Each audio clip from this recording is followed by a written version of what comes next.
السلام عليكم ورحمة الله وبركاته. بسم الله، الحمد لله الذي هدانا لهذا وما كنا لنهتدي لولا أن هدانا الله. اللهم صل على محمد وعلى آل محمد كما صليت على إبراهيم وعلى آل إبراهيم إنك حميد مجيد. اللهم بارك على محمد وعلى آل محمد كما باركت على إبراهيم وعلى آل إبراهيم إنك حميد مجيد. اللهم رب اشرح لي صدري ويسر لي أمري واحلل عقدة من لساني يفقهوا قولي. أعوذ بالله السميع العليم من الشيطان الرجيم. قل إنني هداني ربي إلى صراط مستقيم دينا قيما ملة إبراهيم حنيفا وما كان من المشركين.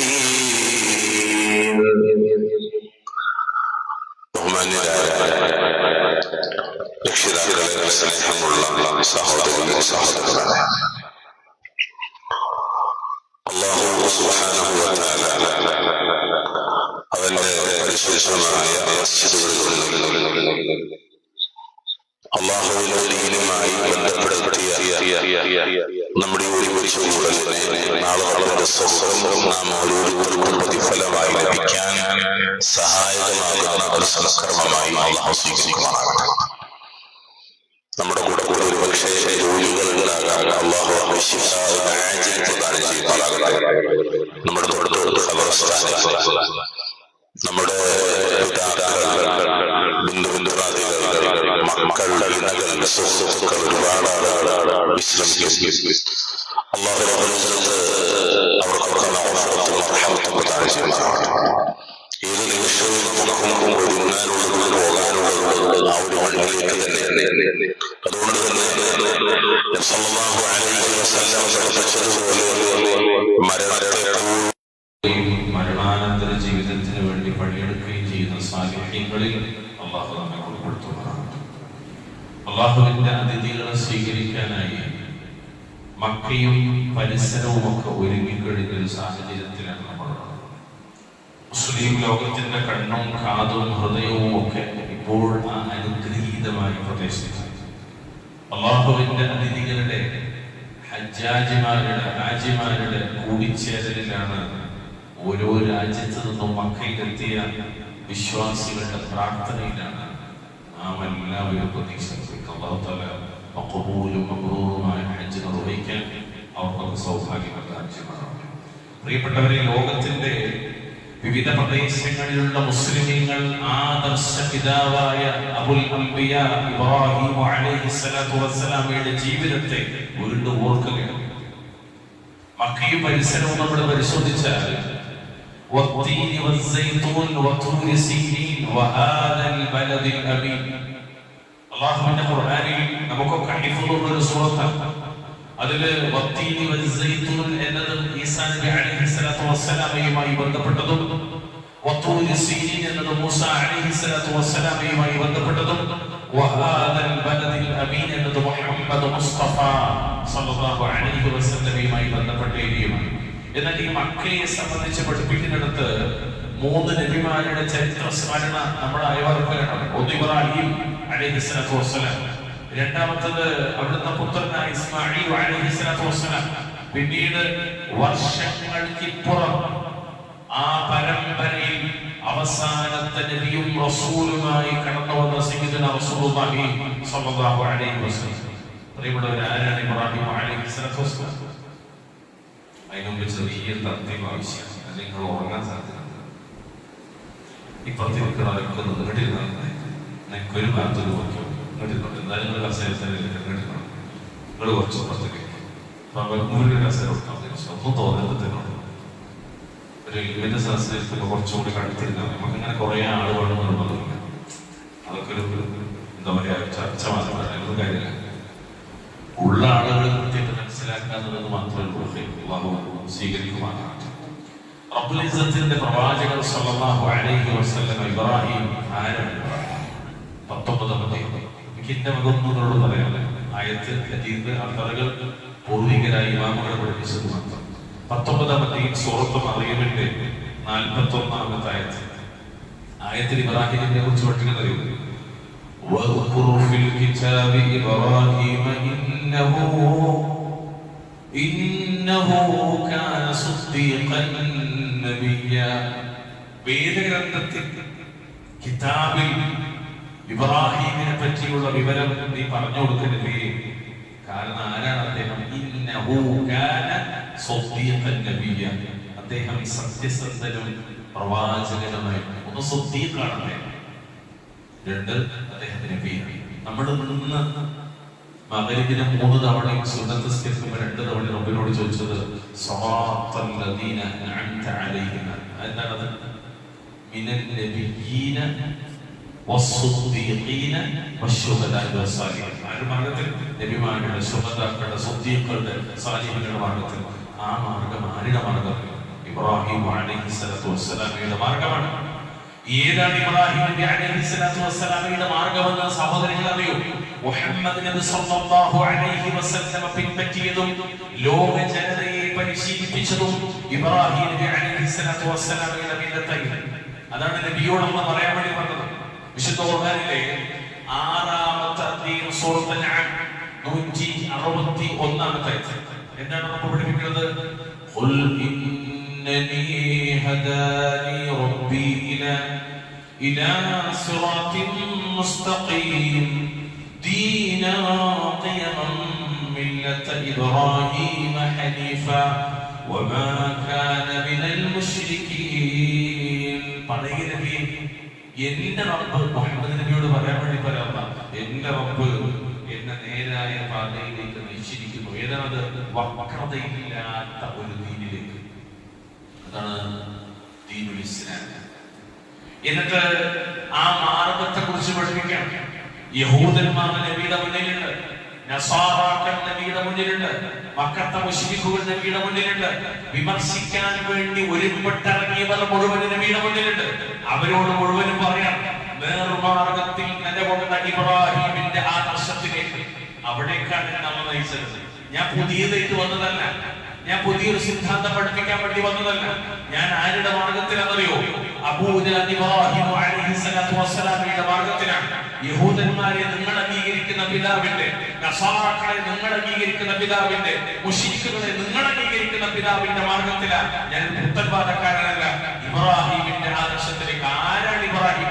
വമാ കാന മിനൽ മുശ്രികീൻ. അദ്ദേഹം മുശ്രിക്കുകളിൽ പെട്ടവനായിരുന്നില്ല.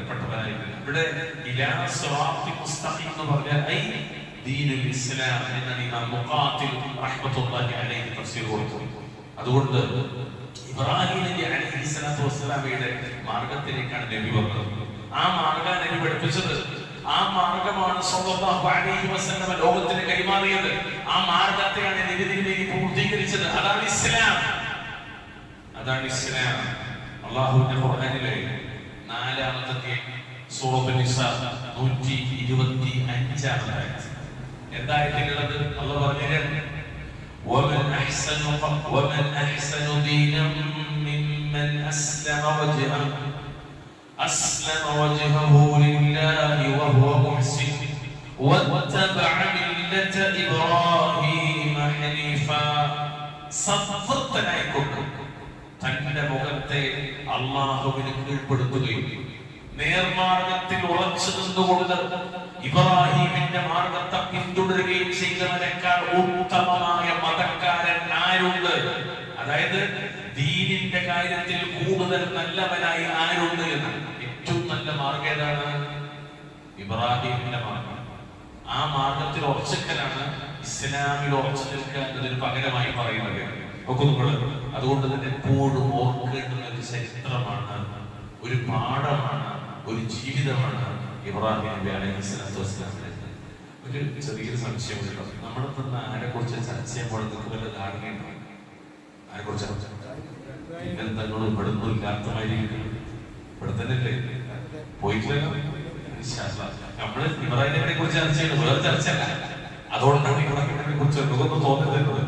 നമ്മൾ ഇബ്രാഹിമിനെ കുറിച്ചാണ് പറയുന്നത്. അലൈഹിസ്സലാത്തു വസ്സലാം എപ്പോഴും ഓർക്കേണ്ടുന്ന ഒരു ജീവിതമാണ് അദ്ദേഹത്തിന്റെ. നോക്കൂ, അല്ലാഹുവിന്റെ ഖലീലുർ റഹ്മാൻ ഇബ്രാഹിം അലൈഹിസ്സലാത്തു വസ്സലാം.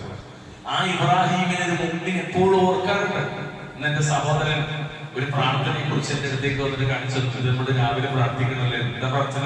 കാന റസൂലുള്ളാഹി സ്വല്ലല്ലാഹു അലൈഹി വസല്ലം നബി ആയിരുന്നു ഇദാ അസ്ബഹ, നേരെ പുലർന്നാൽ ഖാല, നബി ഇങ്ങനെ പ്രാർത്ഥിക്കും, അസ്ബഹനാ അലാ ഫിത്രത്തിൽ ഇസ്ലാം وعلى كلمة الإخلاص وعلى دين نبينا محمد وعلى ملة أبينا إبراهيم حنيفا مسلما وما كان من المشركين. إمام أحمد بن مسلم حديث സ്വീകാര്യോഗ്യം. ഇസ്ലാമിന്റെ ഫിത്രത്ത് എന്ന ശുദ്ധ പ്രകൃതിയിലും അൽ-ഇഖ്ലാസ് അഥവാ ഷഹാദത്ത് കലിമ എന്ന വചനത്തിലും നമ്മുടെ നബി മുഹമ്മദ് സ്വല്ലല്ലാഹു അലൈഹി വസല്ലമയുടെ മതത്തിലും നമ്മുടെ പൂർവ്വപിതാവായ ഇബ്രാഹിമിന്റെ ഹനഫിയ്യ അഥവാ നിർമാർഗം ശുദ്ധ പ്രകൃതി അത് ഉൾക്കൊണ്ടും ഞങ്ങൾ പ്രഭാതത്തിൽ പ്രവേശിച്ചിരിക്കുന്നു. ആരെ പ്രാർത്ഥിക്കുന്നത്? ആരായി പ്രാർത്ഥന? രാവിലെയും വൈകുന്നേരവും നിസ്കാരത്തിന്റെ ശേഷവും ആയിരക്കണക്കിന് ദുആകൾ നമ്മൾ നടത്താറില്ലേ? പ്രിയപ്പെട്ടവരെ, നിങ്ങൾ എപ്പോഴെങ്കിലും ആലോചിച്ചിട്ടുണ്ടോ ആരാണ് ഈ പ്രാർത്ഥന ആദ്യം നടത്തിയത്? സല്ലല്ലാഹു അലൈഹി വസല്ലം മുഹമ്മദ് നബി. നമ്മുടെ ഏത് പ്രാർത്ഥന ഹദീസിൽ പ്രാർത്ഥിക്കുന്നതൊക്കെ ആദ്യം നടത്തിയതാരാ? നബി സല്ലല്ലാഹു അലൈഹി വസല്ലം. സ്വർഗ്ഗത്തിന്റെ അഹലുകാരൻ ആദ്യം സ്വർഗ്ഗത്തിലേക്ക് പ്രവേശിക്കുന്നു എന്ന് നബി പഠിപ്പിച്ചു. ആരെ കുറിച്ച്? മുഹമ്മദ് മുസ്തഫയെ കുറിച്ച്. നബിയെ കുറിച്ച് ഞാനാണ് ആദ്യത്തിൽ സ്വർഗ്ഗത്തിൽ പോകുന്നത്. സല്ലല്ലാഹു അലൈഹി വസല്ലം. ആ നബി പ്രാർത്ഥിച്ച പ്രാർത്ഥന ഇതാണ് നമുക്ക് മാതൃകയാക്കിയത്. എന്നിട്ടോ അദ്ദേഹം നേർമാർഗം ഉൾക്കൊണ്ട ഒരു മുസ്ലിം ആയിരുന്നു. അല്ലാഹു അല്ലാത്തവരെ ആരാധിക്കുന്നവനായിരുന്നില്ല എന്ന ശുദ്ധമായ ഒരു പ്രാർത്ഥന നടത്തിയിട്ടാണ്, ഇബ്രാഹിമി മില്ലത്തിനാണെന്ന് പറഞ്ഞിട്ടാണ് ഒരു മുഅ്മിനിന്റെ ജീവിതം നേരം കൊടുക്കുമ്പോൾ തുടങ്ങുന്നത്. ഇബ്രാഹിമിനെ നമ്മൾ ഓർക്കണ ഒരുപാട് മേഖലയുണ്ട്. നമ്മുടെ നിസ്കാരത്തിൽ അത്തഹിയ്യാത്തിൽ അല്ലേ അനുസരിക്കുന്നത്? അത്തഹിയ്യാത്തിൽ اللهم صل على محمد وعلى ال محمد كما صليت على ابراهيم എന്ന് തുടങ്ങിയിട്ട് ഇബ്രാഹിം നബിയെ ഓർക്കാത്തൊരു ദിവസം നമ്മുടെ മുന്നിലില്ല. അതുകൊണ്ട് തന്നെ പിന്തുടരപ്പെടാൻ, ഫോളോ ചെയ്യാൻ, ഇത്തിബാഅ് ചെയ്യാൻ അനുയോജ്യമായ ഒരു ജീവിതമാണ് ഇബ്രാഹിം നബി അലൈഹിസ്സലാത്തു വസ്സലാമയുടെ മാതൃകാ ജീവിതം. ഞങ്ങളുടെ മുന്നിൽ ചെറിയൊരു പഠനപത്രം അത് നിങ്ങളൊന്ന് പഠിക്കാൻ ശ്രമിക്കുന്ന ബന്ധബുദ്ധിയോടുകൂടി നിങ്ങൾ അള്ളാന്റെ റസൂലിന്റെ പിതാവായ അബുൽ അംബിയ ഇബ്രാഹിം നബി അലൈഹിസ്സലാത്തു വസ്സലാമിനെ തമ്മിൽ കമ്പയർ ചെയ്തു. ഇബ്രാഹിം നബിയെ കുറിച്ച് പറഞ്ഞ എന്തെല്ലാം ഉണ്ടോ അതൊക്കെ ആരെ കുറിച്ച് പറഞ്ഞു? ഭയങ്കര സാമ്യത രണ്ടുപേരും, വളരെയധികം ആദർശത്തിന്റെ സാമ്യത, പല വിട്ടുവീഴ്ചയില്ലാത്ത ആദർശ ജീവിതത്തിൽ സാമ്യത. ഇബ്രാഹിം നബിയെ കുറിച്ച് പറഞ്ഞ പല വാക്കുകളും അതേപോലെ മുഹമ്മദ് നബിയെ കുറിച്ച് ഒന്ന് പറയുന്നത്. നോക്കൂ, മാതൃകാ ജീവിതം. വിശുദ്ധ ഖുർആനിലെ 3-ാമത്തെ സൂറത്ത് ആലുവിൽ പറഞ്ഞു, 95-ാമത്തെ, 6-ാമത്തെ സൂറത്ത് അൻആം 161-ാമത്തെ, 16-ാമത്തെ സൂറത്ത് നഹ്ൽ 123-ാമത്തെ, പല ഭാഗത്തും കടന്നു വരുന്ന ആയത്തറിയോ? ഖുൽ സ്വദഖല്ലാഹ് ഫത്തബിഊ മില്ലത ഇബ്രാഹീമ ഹനീഫാ വമാ കാന മിനൽ മുശ്രികീൻ. പറയുന്ന നബി സ്വദഖല്ലാഹ്, അല്ലാഹു സത്യം പറഞ്ഞിരിക്കുന്നു. ഫത്തബിഊ മില്ലത ഇബ്രാഹീമ ഹനീഫാ. ആകയാൽ ഹനീഫായ ശുദ്ധ മനസ്കനായ നേർമാർഗത്തിൽ നിലകൊണ്ട ആദർശത്തിൽ തെറ്റിപ്പോകാത്ത തൗഹീദ് തൗഹീദ് തൗഹീദ് അതിലുറച്ചു നിന്ന് ഇബ്രാഹിമിന്റെ മാർഗത്തിൽ നമ്മൾ പിൻപറ്റണം. വമാ കാന മിനൽ മുശ്രികീൻ. അദ്ദേഹം മുശ്രിക്കുകളുടെ കൂട്ടത്തിൽപ്പെട്ടവനായിരുന്നു.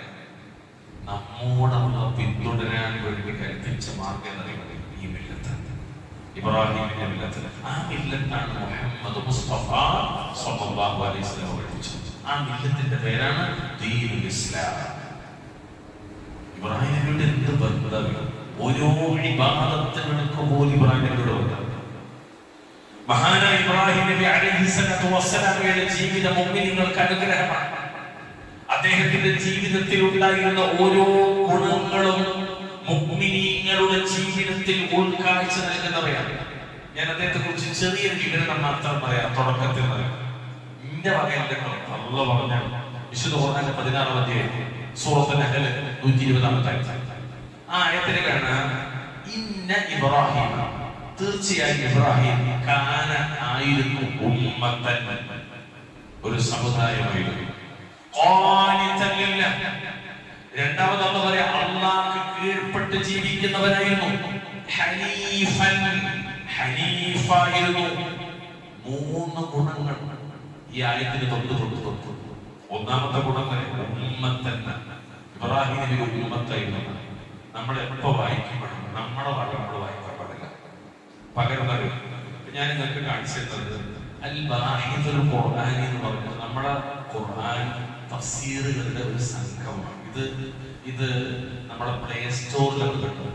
ആപ്പിലും മൊബൈലിലും ഒക്കെ കിടക്കാം. അറബി ദീനിലൊക്കെ തഫ്സീർ വരുന്ന കിതാബിൽ നമുക്ക് ആവശ്യമില്ല. നോക്കൂ, ഖുർത്തുബി, ഇവരൊക്കെ എത്തിയത് ബഗവി, അങ്ങനെ തുടങ്ങിയിട്ട് ഇബ്നു ജൗസി, അതുപോലെ മൗസൂഅത്തു തഫ്സീർ അൽ മൗസൂർ, അദ്ദുറുൽ മൻസൂർ, തഫ്സീർ ഇബ്നു അബീ ഹാതിം തുടങ്ങി പൂർവികരും ആധുനികരുമായ സർവ്വ ഇമാമികളുടെയും തഫ്സീറുകൾ എവിടെ കിട്ടും? നമ്മുടെ മൊബൈലിൽ കിട്ടും. ഇങ്ങനെ തോന്നിയിട്ട് ഇപ്പോ ആഭ്യന്തരായിരിക്കാം, ഖജനാവായിരിക്കാനൊക്കെ തോന്നിയിരിക്കുന്നതിന് പകരം നല്ലതറിയും സുഹൃത്തായിരിക്കാന്ന് തോണ്ടാൻ വേണ്ടിയിരിക്കാറില്ല. ഒന്ന് വിചാരിക്കുന്നത് ആകെ മുസ്ലിങ്ങൾക്ക് ഇപ്പൊ ബേജാറ് ആരൊക്കെ കൂടെ ഭരിക്കാന്ന് അല്ലെ? ആര് ഭരിച്ചാലും സ്വർഗത്തും നരകത്തും കൊണ്ടുപോകാം. ഒപ്പല്ല, സ്വർഗത്തും നരകത്തും അവനാന്റെ അമലുകളാണ് വേർതിരിക്കുക. അതുകൊണ്ട് അത് മറന്നിട്ടുള്ള ഒരു ചർച്ച നമുക്ക് ആവശ്യമില്ല. ഒരു പെട്ടിക്കടയിൽ ഒരു ചരക്കടയിൽ അള്ളാഹു സഹായിക്കുമാറാണ്.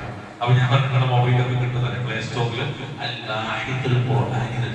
ഇംഗ്ലീഷിൽ ഒന്നും അറിയില്ല. അമാനിമൗലി റഹ്മത്തുള്ളാഹി അലൈഹിയുടെ ഖുർആൻ വിവരണ ചെറിയൊരു വട്ടക്കണ്ണിൽ ആഗ്രഹിക്കും അതിന്റെ ആദ്യ അവസ്ഥ. അപ്പൊ ഇതിങ്ങനെ താങ്ങി പിടിച്ചുകൊണ്ട് നടക്കണം. 8-9 വാളുകൾ കൊണ്ടു നടക്കണം. നമ്മുടെ കയ്യിൽ തന്നെ സാധനം ഇതല്ല മുഹമ്മദ് അമാനിമൗലി, ഇതൊക്കെ നമ്മുടെ മൊബൈലിൽ കിട്ടാൻ ഞാൻ തഫ്സീറിലാണ് വായിക്കണം. എന്റെ വകയാണ്, അതുകൊണ്ട് അത് പറയാം. കാന ഉമ്മത്തൻ, അദ്ദേഹം ഒരു ഉമ്മത്തായിരുന്നു. നമുക്ക് എല്ലാവർക്കും ഉമ്മത്ത് ഒരു സമുദായം. എന്താണ് ഉമ്മത്ത് എന്ന് പറഞ്ഞാൽ? ഇന്ന ഇബ്രാഹിം കാന ഉമ്മത്തൻ, തീർച്ചയായിട്ടും ഇബ്രാഹിം അലൈഹിസ്സലാം ഒരു ഉമ്മത്ത് തന്നെയായിരുന്നു. അതായത് അന്നഹു കാന ഇമാമൻ ഫിൽ ഖൈരി യുഖ്തദാ ബിഹി, അദ്ദേഹം നന്മയിൽ പിന്തുടരപ്പെടാവുന്ന ഒരു ഇമാമായിരുന്നു. നന്മയിൽ മാതൃകയാക്കാൻ പിന്തുടരാൻ പറ്റുന്ന ഒരു ഇമാം ഏത് കാലത്താണ്? അള്ളാഹു എത്തിച്ച ഇസ്ലാമിക ദഅവ ഒരു സമൂഹത്തിന്റെ ചുറുചുറുക്കോടെ ശങ്കുറപ്പോടെ നിർവഹിച്ച മഹാവ്യക്തിത്വമാണ്. ഇടറിയില്ല, പതറിയില്ല, ഒരു നിമിഷം പോലും മാറുന്നില്ല. കുടുംബ ജീവിതം പോലും അദ്ദേഹത്തിനെതിരാകാതെ, സാമൂഹിക ജീവിതം എതിരായപ്പോഴും കുടുംബത്തെ കൂടെ കൂട്ടി എല്ലാ നിലക്കും ഇണകളെതിരാകാതെ, മക്കളെതിരാകാതെ ആദർശത്തിൽ തന്റെ കൂടെ ഒരേപോലെ കട്ടക്ക വളർത്തിക്കൊണ്ടുവരാൻ ഭാഗ്യം സിദ്ധിച്ച മഹാനുഭാവൻ. എത്രത്തോളം വെച്ചാൽ ഇമാം റഹ്മത്തുള്ളാഹി അലൈഹി ഇബ്നു അബ്ബാസ് റളിയല്ലാഹു അൻഹു റിപ്പോർട്ട് ചെയ്യുന്നു. തഫ്സീറൊക്കെ കാണാം. അന്നഹുൽ മുഅ്മിനു വഹദ ഫീ സമാനിഹി കാന ഉമ്മത്തൻ എന്ന് പറഞ്ഞാൽ അദ്ദേഹത്തിന്റെ കാലത്തെ ഏക വിശ്വാസം. ഇബ്രാഹിം നബി മാത്രം വിശ്വാസം, ബാക്കിയുള്ളവരൊക്കെ അവിശ്വാസം. പിന്നീട് ഇബ്രാഹിം നബിയുടെ ഭാര്യമാർ, പുത്രന്മാർ, ഏതാനും അടുത്ത അനുയായികൾ ഒഴിച്ചു നിർത്തിയാൽ ഭൂരിപക്ഷവും ആരാണ്? ആ കാലഘട്ടത്തിൽ കുഫറിലാണ്. സ്വന്തം പാപ്പ മുശ്രിക്കുകളുടെ നേതാവാണ്. കുടുംബക്കാരും കൂട്ടക്കാരും നാട്ടുകാരും ഒക്കെ മുശ്രിക്കുകളുടെ നേതാക്കന്മാരാണ്. അവിടെയാണ് അദ്ദേഹം മുഅ്മിനൻ വഹദ വന്നാസ കുല്ലുഹും ഇദാക കുഫാർ, എല്ലാവരും കുഫറിലാണ്, അദ്ദേഹം മാത്രം ഈമാനിൽ. അതാണ് ഉമ്മത്തൻ എന്ന് പറയുന്നത്. രണ്ടാമത്തെ അദ്ദേഹത്തിന്റെ വിശേഷത അള്ളാഹ്ക്ക് കീഴ്പ്പെട്ട് ജീവിക്കുന്നവരാണ്. ശരിക്കും നമുക്ക് വലിയൊരു പാടാണ്. ഏത് സാഹചര്യത്തിലും, സന്തോഷത്തിലും ദുഃഖത്തിലും, യാത്രയിലും ജോലിയിലും ജീവിതത്തിലും കച്ചവടത്തിലും ഇടപെടലിലും ദാമ്പത്യത്തിലും അയൽപ്പക്ക ബന്ധങ്ങളിലും കൂട്ടുകുടുംബ ബന്ധങ്ങളിൽ എവിടെയായാലും അള്ളാഹുവിന്റെ കൽപ്പനകൾ മുഴുവനും ശിരസാവഹിക്കുകയും അള്ളാഹിന്റെ കൽപ്പനകൾ നടപ്പാക്കുന്നതിൽ തികഞ്ഞ അനുസരണയോടെ പ്രവർത്തിക്കുകയും ചെയ്ത മഹാനാണ്.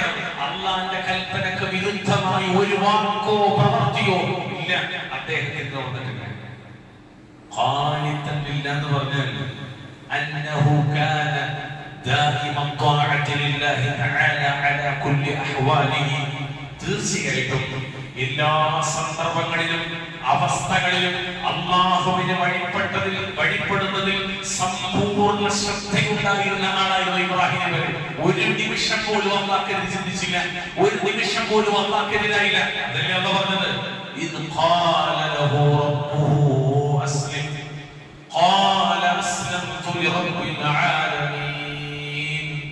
ഇദ് ഖാല ലഹു റബ്ബുഹു അസ്ലിം, അദ്ദേഹത്തോട് തന്റെ റബ്ബ് പറഞ്ഞു അസ്ലിം, അസ്ലിം എന്ന കീഴൊതുങ്ങ്, മുസ്ലിമാക്ക്, അൽ-ഇസ്തിസ്ലാമു ലില്ലാഹ്, അല്ലാഹുക്ക് പരിപൂർണമായി സമർപ്പിക്ക്, ഉബൂദിയ അടിമത്വത്തിലാക്ക്. ഖാല, അപ്പോൾ അദ്ദേഹത്തിന് മറുപടി തരും, അസ്ലംതു ലിറബ്ബിൽ ആലമീൻ, ഞാനിതാ ആലമിന്റെ കുല്ലി മൻ സിവല്ലാഹി തആല എന്ന് പറഞ്ഞാൽ ആലമിന്റെ റബ്ബിന്, എല്ലാറ്റിനെയും പടച്ചു പരിപാലിക്കുന്ന റബ്ബിന് ഞാനിതാ കീഴൊതുങ്ങിയിരിക്കുന്നു എന്ന് പറഞ്ഞാൽ എന്നാണ് അബ്ദുല്ലാഹ് ഇബ്നു മസ്ഊദ് റളിയല്ലാഹു തആല കൊടുത്ത തഫ്സീർ. മുതിഅൻ, ഞാനിതാ സർവാത്മന അനുസരിക്കുന്നു, കീഴൊതുങ്ങുന്നു എന്ന്. ഞങ്ങളനുസരിച്ച് ജീവിതത്തിൽ ഒരിടത്ത് പോലും അദ്ദേഹം എതിരായില്ല. അറിവ് കൊണ്ടും പ്രവൃത്തി കൊണ്ടും, അറിവില്ല പറഞ്ഞാൽ ഇൽമു കൊണ്ടും അമല് കൊണ്ടും അല്ലാഹുവിനെ ഇബാദത്തെടുത്ത് ജീവിക്കാൻ അദ്ദേഹം ശ്രദ്ധിച്ചു. പഠിച്ച കാര്യമൊക്കെ പ്രവർത്തിച്ചു. നമ്മളും ഇബ്രാഹിമും തമ്മിൽ ഏറ്റുമുട്ടുന്ന ആയിരക്കണക്കിന് വിഷയങ്ങൾ വന്നത് നമ്മൾ പലതും പഠിച്ചിട്ടുണ്ട്, പക്ഷെ എന്താക്കൂല പ്രവർത്തിക്കൂല. പക്ഷെ അദ്ദേഹം പലതും പഠിച്ചതൊക്കെ അദ്ദേഹം എന്താക്കി, വഹി കിട്ടുന്നതൊക്കെ അദ്ദേഹം എന്താക്കി ജീവിതത്തിലേക്ക് കൊണ്ടുവന്നു. ദഅവത്തിലും ദീനീ പഠനത്തിലും അദ്ദേഹം അത് ഫോളോ ചെയ്തു. അല്ലാഹ് എന്താണോ കൊടുക്കുന്നത് മുഴുവൻ അങ്ങനെ തന്നെ. ഏതൊരു കാര്യവും സ്വന്തം ജീവിതത്തിൽ പ്രവർത്തിച്ച് കാണിച്ചുകൊണ്ടാണ് അദ്ദേഹം മാതൃകയായത്. ഇന്നില്ലാത്ത ഒന്നായി ഞാൻ തുറന്നു വരാം, ഒന്നില്ലാത്ത മാതൃക നമുക്ക് സ്റ്റേജിൽ കിട്ടിയിട്ട് പറയാൻ പറ്റും, നിരീശ്വരവാദികളെ വെല്ലുവിളിക്കാൻ പറ്റും. ഇവിടുത്തെ സർവ്വവിദഗ്ധവാദക്കാരെയും വിമർശകന്മാരെയും നമുക്ക് ചുട്ട മറുപടി കൊടുക്കാൻ പറ്റും, അല്ലേ? ഇസ്ലാം എങ്ങനെയാണ്? ഇസ്ലാം ഇങ്ങനെയാണ്. ഇസ്ലാമിന്റെ വിശാലത ആവോളം ലോകങ്ങളുടെ മുന്നിൽ നമ്മൾ പറഞ്ഞു കൊടുക്കാറുണ്ട്, പറഞ്ഞു കൊടുത്തുകൊണ്ടേയിരിക്കണം. പക്ഷെ ശരിക്ക് ഇതൊക്കെ പറഞ്ഞു കൊടുത്താലും അവര് നോക്കുന്നത് എവിടേക്കാര്? പലരും അവരുടെയൊക്കെ മുസ്ലിങ്ങളുടെ ജീവിതത്തിലേക്കാണ്. കച്ചവടത്തിലും സത്യസന്ധതല്ല, കൃഷിയിലും സത്യസന്ധതല്ല, ഇടപാടിലും സത്യസന്ധതയില്ല. പലയിടത്തും വഞ്ചനയാണ്, ചതിയാണ്, ചൂതാട്ടമാണ്, പലയിടത്തും പ്രശ്നങ്ങളാണ്. ഒരു മാതൃകയില്ല. എത്രയോ ആളുകൾ ഇസ്ലാമിലേക്ക് വന്നത് റോഡ് സൈഡിൽ നമ്മൾ നടത്തുന്ന സാധാരണ നടത്തുന്ന പോലത്തെ പ്രഭാഷണങ്ങൾ കേട്ടിട്ടൊന്നുമല്ല. പിന്നെ മുസ്ലിമുമായിട്ടുള്ള ഇടപാട് കൊണ്ട് മാത്രം ഇസ്ലാമിലേക്ക് വന്ന യൂറോപ്യന്മാരുടെ ചരിത്രം ഈ അടുത്ത കാലത്ത് ഒരു പുസ്തകങ്ങൾ കാണാൻ പറ്റും. ഇടപാട്, നമ്മൾ തമ്മിലുള്ള ഇടപാട്, ഒരു അമുസ്ലിം നമ്മൾ തമ്മിലുള്ള ജീവിത രീതികളുണ്ട്. ആ ജീവിത രീതി കണ്ടിട്ട് മാത്രം ഇസ്ലാമിലേക്ക് വന്നിട്ടുണ്ട്. മാതൃക നമുക്ക് വന്ന് പറയാൻ പറ്റും, ഇസ്ലാം അങ്ങനെയാണ്, ഇസ്ലാം അങ്ങനെയാണ്, ഇസ്ലാം സർവ്വ പ്രകാശമാണെന്നൊക്കെ പറയാനൊക്കെ പറ്റും. പക്ഷെ ആളുകൾ നമുക്ക് ചെല്ലുന്നത് എന്തുകൊണ്ട് ചെല്ലാത്ത? ഇതൊക്കെ മനസ്സിലായ എന്തെങ്കിലും കൽപ്പന ചെല്ലാത്തതുപോലെ തന്നെ അവരുടെ കൽപ്പന ചെല്ലില്ല. ഇതൊക്കെ മനസ്സിലായ എന്തെങ്കിലും കൽപ്പന ചെല്ലാത്തതുപോലെ നമ്മുടെ കൽപ്പിലേക്ക് ഇത് ഇറങ്ങുന്നില്ല. പിന്നെങ്ങനെ ഇത് മറ്റൊരാളുടെ കൽപ്പിലേക്ക് ഇറക്കാം? ഇതിന്റെ അനുയായികൾക്ക് പോലും ഇത് വേണ്ട, പിന്നെങ്ങനെ മറ്റുള്ളവർക്ക് ഇത് വേണമെന്ന് പറയാം? ഞാൻ ആത്മവിമർശനം നടത്തിയാണ്, നിങ്ങളോടല്ല, അതിനോടല്ല. ഈ പ്രസംഗത്തിൽ എനിക്ക് ദീന് മുഴുവൻ ഉൾക്കൊള്ളാൻ കഴിയുന്നില്ലെങ്കിൽ ദീനിലേക്ക് പരിപൂർണമായി പ്രവേശിക്കാൻ എനിക്ക് സാധിക്കുന്നുണ്ടെങ്കിൽ പിന്നെ ഞാൻ എങ്ങനെ പറയും മറ്റൊരാളോട് ഇതാണ് ശരി, ഇതാണ് ശരി എന്ന് ഞാൻ എങ്ങനെ പറയും? പറഞ്ഞാൽ ആൾക്കാരെങ്ങനെ സ്വീകരിക്കും? എന്റെ ഉള്ളിലില്ലാത്തത് എങ്ങനെ മറ്റൊരാൾ സ്വീകരിക്കും? ഞാൻ തന്നെ നിങ്ങളോട് പറയുന്നത്, ഞാൻ പാലിക്കാത്ത ഒന്നാണെങ്കിൽ വല്ലാഹി നിങ്ങൾ പറയട്ടെ, അത് നിങ്ങളിൽ ഒരു മാർഗത്തും നിങ്ങൾക്ക് സ്വീകരിക്കാൻ കഴിയില്ല. അത്ര ഒത്തിരി പറയണം. നിങ്ങൾക്ക് ഞാൻ ഈ പറഞ്ഞ 2 വാക്കുകൾ എല്ലാം ഇഷ്ടപ്പെട്ടിട്ടുണ്ടാവില്ല, ഒന്നും വിചാരിക്കേണ്ട. ഒരു ബ്രാക്കറ്റ് വെച്ചാൽ മതി, ഇടക്കിടക്ക് കൊടുക്കും. അള്ളാഹു സഹായിക്കുമാണ്. ശരിക്കും എന്താ വെച്ചാൽ ആരും ഇഷ്ടമുള്ളത് ഇങ്ങനെ കുലിച്ച് ഇങ്ങനെ എന്താ പറയുക, നമ്മളെ പുളിച്ചു വർത്താൻ എന്നൊക്കെ പറയില്ല, മലപ്പുറം ഭാഷയിൽ പറഞ്ഞ ഒരാളൊരു പുളിയെന്ന് ആ പുളി വർത്താൻ പറഞ്ഞാൽ നമുക്ക് ഉൾക്കൊക്കെ ഭയങ്കര ഇഷ്ടമായിരുന്നു. പക്ഷേ മേന്തിന് തട്ടുന്ന ചെറുതൊക്കെ വരുമ്പോൾ നമുക്കൊക്കെ വലിയ വേചാറുണ്ടാകും. വല്ലാഹി എന്നോട് പറയാം, നമ്മളെ ഇടപാടുകളൊക്കെ പലപ്പോഴും പ്രശ്നങ്ങളും തിരുത്തണം. പ്രത്യേകിച്ച് പലിശയ്ക്ക് ബന്ധപ്പെട്ട്, പലിശയുമായി ബന്ധപ്പെട്ട് മുസ്ലിം സഹോദരങ്ങൾ ചോദിക്കുന്നത് അങ്ങനെയാണ്. ഞാൻ എന്റെ നാട്ടിലെ ബാങ്കിലേക്ക് പോയി. ബാങ്കിലേക്ക് പോയതെന്ന് വെച്ചാൽ ഉമ്മാന്റെ പൈസ എടുക്കാൻ പറ്റും. എനിക്കങ്ങനെ ബാങ്കിൽ പ്രത്യേകിച്ച് തോന്നില്ല, പൈസ ഒന്നും കയ്യിലേക്ക് മാത്രം. അങ്ങനെ ഉമ്മാന്റെ പെൻഷൻ പൈസ എടുക്കാൻ വേണ്ടി ബാങ്കിൽ പോയിട്ട് എന്തൊരു കാര്യത്തിൽ മാനേജർ പരിചയക്കാരെ കുറച്ച് വെച്ചു. അപ്പൊ അയാളോട് വീട് പണി കഴിഞ്ഞാൽ കുറച്ച് കാരണം ചെയ്യുന്നത് ഉമ്മാന്റെ പൈസ കൊണ്ട് കൊടുക്കാൻ ലോൺ കിട്ടും. ശരിക്കും എന്നോട് ശേഷം പറയുന്നത് 1 മാസം കുറച്ച് കുറഞ്ഞ പലിശയിൽ 3-4 പലിശയുടെ 25 ലക്ഷം കിട്ടേണ്ടത് ആൾക്കാരുടെ ധാരണ വെച്ചാൽ കുറഞ്ഞ പലിശയും ഹലാലും കൂടുതൽ പലിശയും കൂടെ ഹറാമാണ് അല്ലെ? അങ്ങനെ ചിന്തിക്കണമെന്നില്ല. അപ്പൊ ഞാൻ പറഞ്ഞു, പലിശ ഹറാമാണ്, ഇയാളിന്റെ മൂത്ത് പോകുകയാണെന്ന് കുടുംബക്കാർക്ക് കാര്യപ്പെട്ടവർക്ക് അവിടുന്ന് ലോൺ എടുത്തു പോകണം. ഇജ്ജ് മാത്രം ഇത് പുതിയ മാപ്പിള പുത്തൻവാദി. അയാൾ ഞെട്ടിപ്പോയി. ഇവരെ ഏത് ഭ്രാന്തന ദേശം എന്നെ കണ്ടിട്ട് ഞങ്ങൾക്കത് ഹറാമെന്ന് പറഞ്ഞപ്പോൾ ആലോചിച്ചു. തലയിലിട്ട് കിട്ടിയ തൊപ്പിട്ട താടി വെട്ടി വളർത്തിയ നെറ്റി നിസ്കാരത്താഴപ്പുള്ള ബിരിയാണിക്ക് മുകളിൽ വസ്ത്രം ധരിക്കണം, തൗഹീദ് തൊള്ളോണ്ട് പറയണം. എത്രയോ ആളുകൾ ബാങ്കിന്റെ പടികേറാണ്. എന്തിനാ ബാങ്കിന്റെ പടികേറുന്നത്? എന്തിനാ? ഈ പലിശയ്ക്ക് ബന്ധപ്പെടാം.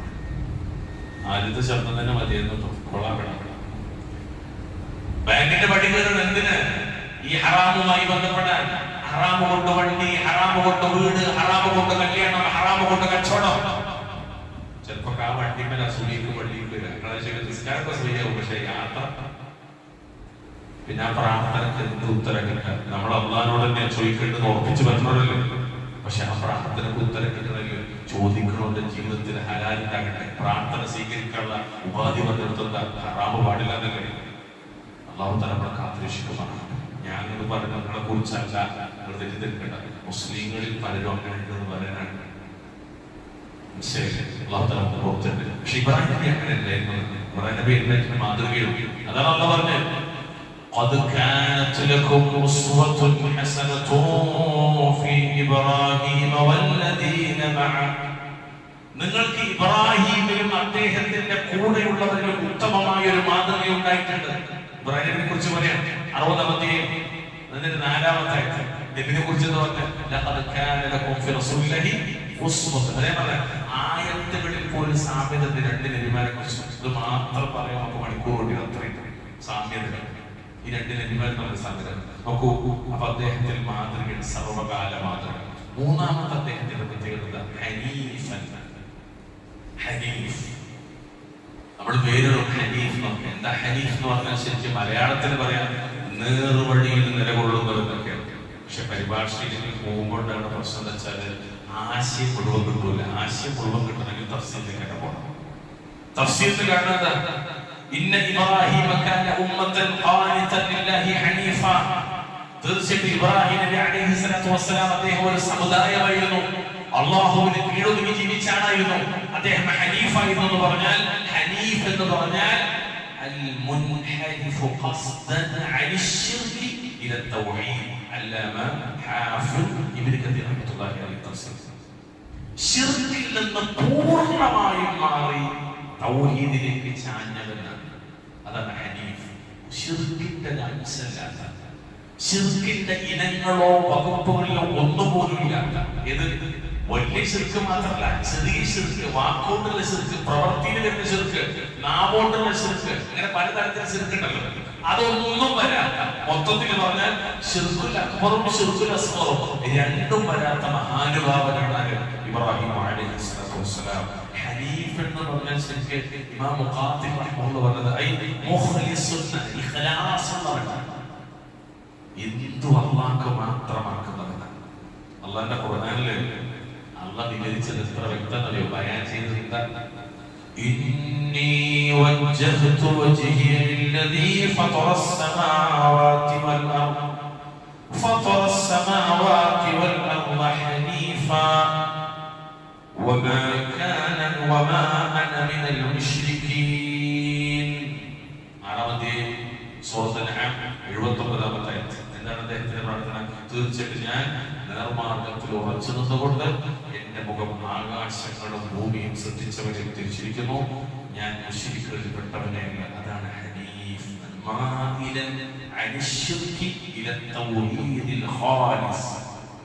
ശിർക്കിൽ നിന്ന് മാറി അല്ലാഹുവിനെ പരിപൂർണമായി ഏകനാക്കുന്ന ശുദ്ധമായ തൗഹീദിൽ ചാഞ്ഞു നിൽക്കുന്നവനാണ്. അതിലേക്ക് തൗഹീദിലേക്ക് ചാഞ്ഞ അതാണ് ഹനീഫ്.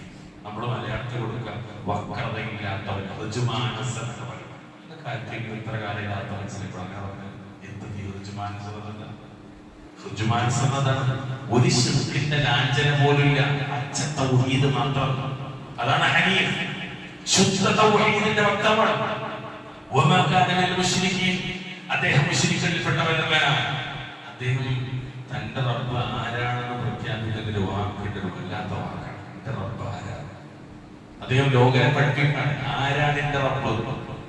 അതായത് വഹ്ദാനിയത്ത് പ്രഖ്യാപിച്ച മഹാനാണ് അദ്ദേഹം. ഹനീഫത. അതേപോലെ ഫഇന്നഹും അദുവ്വുൻ ലീ ഇല്ലാ റബ്ബൽ ആലമീൻ الذي خلقني فهو يهدين والذي هو يطعمني ويسقين وإذا مرضت فهو يشفين والذي يميتني ثم يحيين والذي أطمع أن يغفر لي خطيئتي يوم الدين.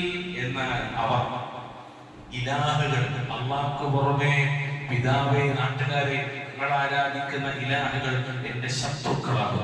റബ്ബുൽ ആലമീനായ അല്ലാഹു. ആരാണ് അവൻ? ഇനി ആരാണ് റബ്ബുൽ ആലമീൻ എന്ന് വിശദീകരിക്കണം. അതിന്റെ വസഫുകൾ, വിശേഷണങ്ങൾ പറയണം. എന്താണത്? അതായത് എന്നെ സൃഷ്ടിച്ചിട്ട് എനിക്ക് മാർഗദർശനം നൽകിക്കൊണ്ടിരിക്കുന്നവൻ. ഹിദായത്തുൽ ഇർശാദ് വ ഹിദായത്തുൽ തൗഫീഖ്. രണ്ട് ഹിദായത്ത് നൽകിയവൻ, രണ്ട് ഹിദായത്ത്. അതോടൊപ്പം തന്നെ എനിക്ക് കുടിനീര് തരികയും എനിക്ക് ആഹാരം തരികയും കുടിനീര് തരികയും ചെയ്യുന്ന, എന്നെ തീറ്റിക്കുന്നവരും കുടിപ്പിക്കുന്നവരും ഏതോ അവനാണ്. അവനാണ് റബ്ബുൽ ആലമീൻ. എനിക്ക് രോഗം ബാധിച്ചാൽ അവനാണ് എന്നെ സുഖപ്പെടുത്തുന്നത്. ഏതെങ്കിലും മുൻഗാമികളായ പ്രവാചകന്മാരല്ല. നൂഹ് നബിയോ ഇദ്രീസ് നബിയോ സാലിഹ് നബിയോ ഒന്നല്ല. അല്ലാഹുവാണ്. അദ്ദേഹം തുറന്നു പറയാണ്. മാത്രമല്ല എന്നെ മരിപ്പിക്കുകയും പിന്നീട് ജീവിപ്പിക്കുകയും ചെയ്യുന്നവരും പ്രതിഫലത്തിന്റെ നാളിൽ ഏതൊരുവൻ എന്റെ തെറ്റ് പുറത്തു തരുമെന്ന് ഞാൻ ആശിക്കുന്നുവോ അവനാണ് എന്റെ റബ്ബ്. അദ്ദേഹം തുറന്നു പറഞ്ഞു. ജനങ്ങളോട് തുറന്നു പറയണം, ഈ റബ്ബിനെയാണ് ആരാധിക്കേണ്ടത്. ഇതാണ് ഹനീഫിയത്തിന്റെ ഏറ്റവും പ്രകടമായ രൂപം. ഇതോട് തുറന്നു പ്രഖ്യാപിച്ചത് ഹഖും ബാത്തിലും. അതാണ് അദ്ദേഹത്തെ കുറിച്ച് പറഞ്ഞത്. വലം യകുൻ മിനൽ മുശ്രികീൻ, വലം യകുൻ മിനൽ മുശ്രികീൻ. അതേ മുശ്രിക്കുകളിൽപ്പെട്ടവനായിരുന്നില്ല. എന്നാൽ നിങ്ങൾ ആലോചിച്ച് ഇന്നും ചരിത്രം പഠിക്കുന്നത് നമുക്ക് കാണാം. ശിർക്കിന്റെ, ബഹുദൈവ ആരാധനയുടെ, ബഹുദൈവ വിശ്വാസത്തിന്റെ വരണ്ട ഭൂമിയിലേക്ക്, ചീഞ്ഞ ഭൂമിയിലേക്ക്, അടിഞ്ഞ ഭൂമിയിലേക്ക് ഇബ്രാഹിം നബി അലൈഹിസ്സലാത്തു വസ്സലാമയെ ചേർത്തി പറഞ്ഞവർ എന്നും ഉണ്ടായിട്ടുണ്ട്. ശിർക്കിന്റെ മൊത്തം കച്ചവടക്കാർ പോലും ഇബ്രാഹിം അലൈഹിസ്സലാത്തു വസ്സലാമയുടെ മാർഗത്തിലാണെന്ന് അവകാശപ്പെടാറുണ്ട്. മക്കത്തെ മുശ്രിക്ക് കൊലപാതകം ഞങ്ങൾ ഇബ്രാഹിം നബിയുടെ മാർഗത്തിലാണ്. മദീനത്തിൽ നിന്ന് യഹൂദന്മാരും ഞങ്ങൾ മക്കത്തെ, ഞങ്ങൾ ഇബ്രാഹിം നബിയുടെ മക്കളാണ്. മുസ്ലിങ്ങൾ ഞങ്ങൾ ഇബ്രാഹിം നബിയുടെ മാർഗത്തിലാണ്. അള്ളാഹ് ഒറ്റ തീർത്തി എല്ലാം അടിവരട്ടിട്ട് ശരിയെന്നത് മാത്രമേ ശരി, ബാക്കിയുള്ളവർ ഏതാ വെട്ടിയെന്നറിയോ? വിശുദ്ധ ഖുർആനിലെ 3-ാം സൂറത്ത് ആലി ഇംറാൻ 62-ാമത്തെ ആയത്തിലുണ്ട്. മാ കാന ഇബ്രാഹീം യഹൂദിയ്യൻ വലാ നസ്റാനിയ്യൻ വലാകിൻ കാന ഹനീഫൻ മുസ്ലിമാ വമാ കാന മിനൽ മുശ്രികീൻ. ഇബ്രാഹിം നബി ആരല്ല? യഹൂദിയല്ല. യഹൂദന്മാർ പറഞ്ഞു ഇബ്രാഹിം നബി യഹൂദിയാണ്, നസ്റാനികൾ പറഞ്ഞു നസ്റാനിയാണ്. മക്കത്തെ വിശ്വസിച്ചവർ ഞങ്ങളാണ്. അള്ളാഹ് പറഞ്ഞു ഈ പറഞ്ഞ ആൾക്കാരതൊന്നും ആണല്ല. പിന്നെയോ വലകിൻ കാന ഹനീഫൻ മുസ്ലിമൻ, അദ്ദേഹം ഹനീഫാണ്, മുസ്ലിമാണ്. അദ്ദേഹത്തിന്റെ ജീവിതത്തിൽ നമ്മൾ കാണുന്ന ഏറ്റവും പ്രധാനപ്പെട്ട വിഷയം മാത്രമല്ല, അദ്ദേഹത്തിന്റെ കാലവും വഫാത്തിന് ശേഷവും അദ്ദേഹത്തെ വിശ്വസിച്ചവരാണ് അദ്ദേഹത്തിന്റെ ആളുകൾ. പിന്നെ റസൂലും സ്വഹാബത്തും ശേഷക്കാർ ശരിക്കും പറയുന്നവരുടെ ആൾക്കാരാണ്. ഒന്ന് അദ്ദേഹത്തെ വിശ്വസിച്ച ആൾക്കാരാണ്, പിന്നെ അള്ളാന്റെ റസൂലും സ്വഹാബ. എന്താ തെളിവ്? ഖുർആനാണ്.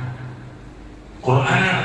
വിശുദ്ധ ഖുർആനിലെ 3-ാമത്തെയും 68 നേരത്താണ് ഇന്ന ഔലൻ നാസി ബിഇബ്രാഹീമ ലല്ലദീന തബഊഹു വഹാദ നബിയ്യു വല്ലദീന ആമനു, തീർച്ചയായും ജനങ്ങളുടെ കൂട്ടത്തിൽ ഇബ്രാഹിമിനോട് കൂടുതൽ അടുപ്പമുള്ളവർ, അദ്ദേഹത്തെ പിന്തുടർന്നവരും ജീവിതകാലത്ത് അദ്ദേഹത്തെ പിന്തുടർന്നവരും, അതുപോലെ ഈ നബിയും, ഈ നബി മുഹമ്മദ് സല്ലല്ലാഹു അലൈഹി വസല്ലം, അതുപോലെ നബി വിശ്വസിച്ചവരുമാകുന്നു. ഇബ്രാഹിം നബിയുടെ മാർഗത്തിലുള്ളവരാണ് അന്ന് അദ്ദേഹത്തെ പറ്റിയവർ. പിന്നെ മുഹമ്മദ് സല്ലല്ലാഹു അലൈഹി വസല്ലം സ്വഹാബത്തും, ഇനി ഖിയാമത്ത് നാൾ വരെ ആരൊക്കെ നബിയെ പിൻപറ്റും അവരൊക്കെ. അതിന്റെ ഇടയ്ക്ക് ഒരു ചെറിയ അല്ലെങ്കിൽ ഒരു ചെറിയ തന്നെ ഉണർത്തൽ. ഇമാം ബഖവിയാണ് തോന്നുന്നത്, ഓർമ്മ ശരിയാണെങ്കിൽ അദ്ദേഹം പറഞ്ഞൊരു വാക്കുണ്ട്, മുസ്ലിങ്ങൾ 3 വിഭാഗം മാത്രമാണ്. നമ്മുടെ നാട്ടിലെ മുസ്ലിങ്ങൾ പല വിഭാഗമാണ്, പക്ഷെ മുസ്ലിങ്ങൾ 3 വിഭാഗം. എന്നാൽ അദ്ദേഹം ആയത്തൊരു വസ്സാബിഖൂനൽ അവ്വലൂന മിനൽ മുഹാജിരീന വൽ അൻസാർ, 2 കൂട്ടർ കഴിഞ്ഞു. ഇനി 3ാമത്തെ കൂട്ടരാണ് വല്ലദീന തബഊഹും ബിഇഹ്സാൻ, ഖിയാമത്ത് നാൾ വരെ നന്മയിൽ അവരെ പിന്തുടർന്നവരാരോ, അഥവാ മുഹാജിറുകളെയും അൻസാറുകളെയും പിൻപറ്റുന്നവരാരോ അവരാണ് മുസ്ലിങ്ങൾ. ഈ 3 കൂട്ടരെ മുസ്ലിങ്ങളായി.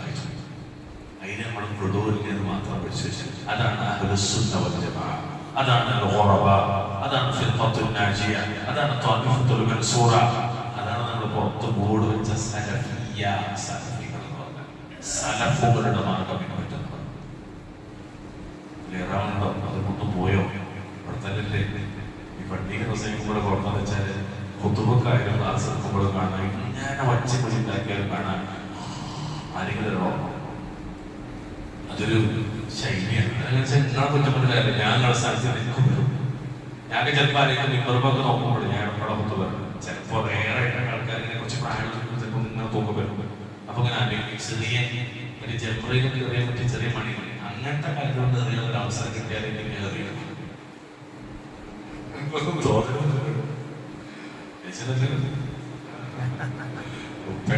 പ്രായമുള്ള ആൾക്കാർ ഒരു ബഹുമാനിക്കണം. സത്യം പറയുന്നത് കുറച്ച് പ്രായം കഴിഞ്ഞ സ്വാഭാവികമായ ഒരു കുറ്റല്ല. ഏറ്റവും തുമാഹീനത്തിന് കിട്ടുന്ന സ്ഥലമാണ്. ബെഡ് വേണ്ട, സോഫ സെറ്റ് വേണ്ട, ഒന്നും വേണ്ട, വെറുതെ ഉറക്കം കറിയാം. ആ പോലെ പോയി നോക്കി എങ്ങനെ തിരിഞ്ഞ് മങ്ങി കിടന്നാലും 12 ഉറക്കം വരും. 2 വ്യത്യാസത്തില് ചെറിയ പ്രശ്നമാണത്. ഇവിടെ എന്താ വെച്ചാല് ചൈതാനിക പ്രശ്നം മാത്രമല്ല, വൈചാരികമായ ഒരു പ്രേരണ ഉണ്ടാവും. കേൾക്കേണ്ടതാ, അധികം ഒന്നും ഉണ്ടാക്കേണ്ട, അത് മൈൻഡ് ചെയ്യണ്ട. അങ്ങനെ എത്ര വയറ് കേൾക്കും, എത്ര ഉയരമേടെ വയറുകൾ കേട്ടു അല്ലെ? പണ്ട് ഞങ്ങളാണ്ട് പറയും വയറ് കിട്ടുന്നാണ് വൈക്കക്കാരെന്നാണോ? ഏറ്റവും വലിയ വയറ് കേൾക്കുന്ന വൈക്കക്കാരാണോ? എല്ലാ വയറും കേൾക്കും പോലെ നന്നായിട്ടില്ല. കാരണം ഞാൻ പലപ്പോഴും ശ്രദ്ധിച്ചിട്ട് താഴത്തോരോട് ഇവിടെ ശബ്ദം കറക്റ്റാണോ നോക്കുമ്പോണ്ടാവും. എങ്ങനെയാണ് കേൾക്കും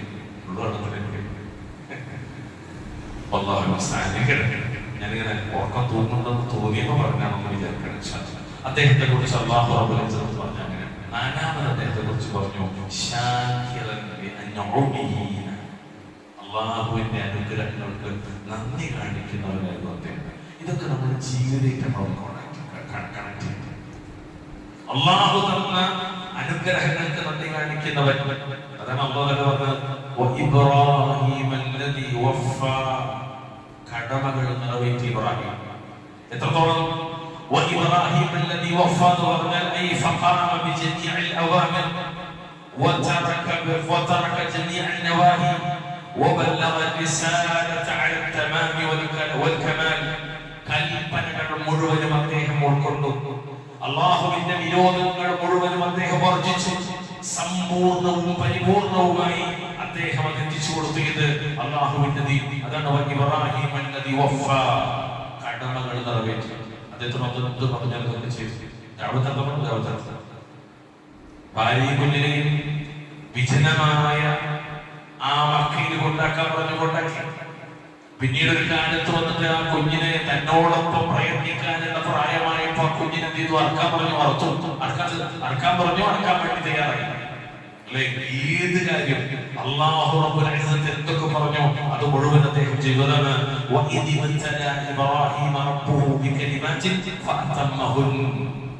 അദ്ദേഹത്തിന്റെ റബ്ബ് അദ്ദേഹത്തെ ചില കൽപ്പനകൾ കൊണ്ട് പരീക്ഷിക്കുകയും അദ്ദേഹം അത് നിറവേറ്റുകയും ചെയ്ത കാര്യമാണ്. തഫ്സീർ കാണാൻ 40-ലധികം കൽപ്പനകൾ. അതിൽ ചില കൽപ്പനകളൊക്കെ നിങ്ങൾ താടി വെട്ടുക, മീശ വെട്ടുക, നഖം മുറിക്കുക പോലത്തെ ജസദിയായ ഒരു മനുഷ്യൻ ശ്രദ്ധിക്കേണ്ട കാര്യങ്ങൾ. താടി നീട്ടുക, മീശ വെട്ടുക, താടി വടിക്കുക എന്നത് ഹറാമാണ്. നമുക്കൊന്നിനോട് തോന്നരുത്. പ്രായമുള്ള കണക്ക് വരുന്നത് ഒരിക്കലും അറിയാത്തൊരുണ്ടാവും, പഠിക്കാത്തൊരുണ്ടാവും. താടി വടിക്കൽ 4 മദ്ഹബിലും ഇജ്മാഅ് ഹറാമാണ്. അഹ്ലു സുന്നത്ത് പണ്ഡിതന്മാരൊക്കെ പഠിപ്പിച്ച കാര്യം, സലഫ് ഉലമാക്കൾ പ്രത്യേകിച്ച് ഇബ്നു ബാസ്, ശൈഖ് ഉസൈമീൻ അടക്കം എല്ലാവരും പഠിപ്പിച്ച കാര്യം പാടില്ല. അതുകൊണ്ട് നമ്മൾ എന്ത് ചെയ്ത് അങ്ങനത്തൊന്നും പോയി പകരം അത് വളർത്തണം, വിട്ടേക്കണം. 34-ലധികം ഹദീസിലാണ് വിശ്വസിച്ചത്. അതുകൊണ്ട് വളരെ ഗൗരവമുള്ള കാര്യം കൂട്ടത്തിൽ പറഞ്ഞു എന്ന് മനസ്സിലുള്ളൂ. വിധികളും നിയമങ്ങളുമാകുന്ന കൽപ്പനകൾ കൊണ്ട് അല്ലാഹു മനുഷ്യൻ എല്ലാം അദ്ദേഹം നിറവേറ്റി. പരീക്ഷണങ്ങളുടെ തീച്ചൂടയിലൂടെയാണ് ഇബ്രാഹിം നബി അലൈഹിസ്സലാത്തു വസ്സലാമിയുടെ പ്രബോധന ജീവിതം കടന്നുപോയത്. നമുക്കറിയാലോ, വീട്ടിൽ നിന്ന് പുറത്താക്കി, നാട്ടിൽ നിന്ന് പുറത്താക്കി, വീടും നാടും എതിരായി. എത്രത്തോളം തീച്ചൂടകളിൽ അദ്ദേഹത്തെ എറിയപ്പെടുന്ന അവസ്ഥ വരെ ഉണ്ടായി. ആദർശത്തെ ഇല്ലായ്മ ചെയ്യാൻ ശ്രമിച്ചു. പക്ഷെ അപ്പോഴും നമ്മൾ കാണുന്നതെന്നറിയോ, നിരാശ ബാധിക്കാതെ ജീവിക്കുന്ന മഹാനായ ഇബ്രാഹിം നബി അലൈഹിസ്സലാത്തു വസ്സലാം. എല്ലായിടത്തും നമുക്കൊക്കെ കുറച്ച് ചെന്നാൽ മനസ്സ് മടുക്കും, തിന്തിരി, ചിലപ്പോ ഭയപ്പെടും. എന്നാല് അദ്ദേഹം തിന്തിരിഞ്ഞില്ല, മനസ്സ് മടുത്തില്ല, ഭയപ്പെട്ടില്ല. നമുക്കതിനാണ് അല്ലാഹുവിന്റെ ദീന് പഠിക്കുന്നിടത്തും പകർത്തോടത്തും പ്രബോധനം ചെയ്യുന്നിടത്തൊക്കെ തിരിപ്പിക്കാൻ കുറെ ആൾക്കാർ അല്ലെങ്കിൽ മടുപ്പ് നൽകുന്ന രീതിയിലേക്ക് കാര്യങ്ങൾ പോകും. അവിടെയാണ് ഇബ്രാഹിം നബി നമുക്ക് വലിയ ആശ്വാസം. കിട്ടിയ കാര്യം, മനസ്സിലായ കാര്യം വളവച്ച് കിട്ടില്ലാതെ വക്രത കാണിക്കാതെ നിങ്ങൾക്ക് നേരെ പറഞ്ഞു. ബാപ്പെതിരായി, പുറക്കാരെതിരായി, നാട്ടിൽ മൊത്തത്തിലായി നിങ്ങളെ ശ്രമിച്ചു. പക്ഷെ അദ്ദേഹം ചെയ്തില്ല, അത് അവസാനിപ്പിച്ചു.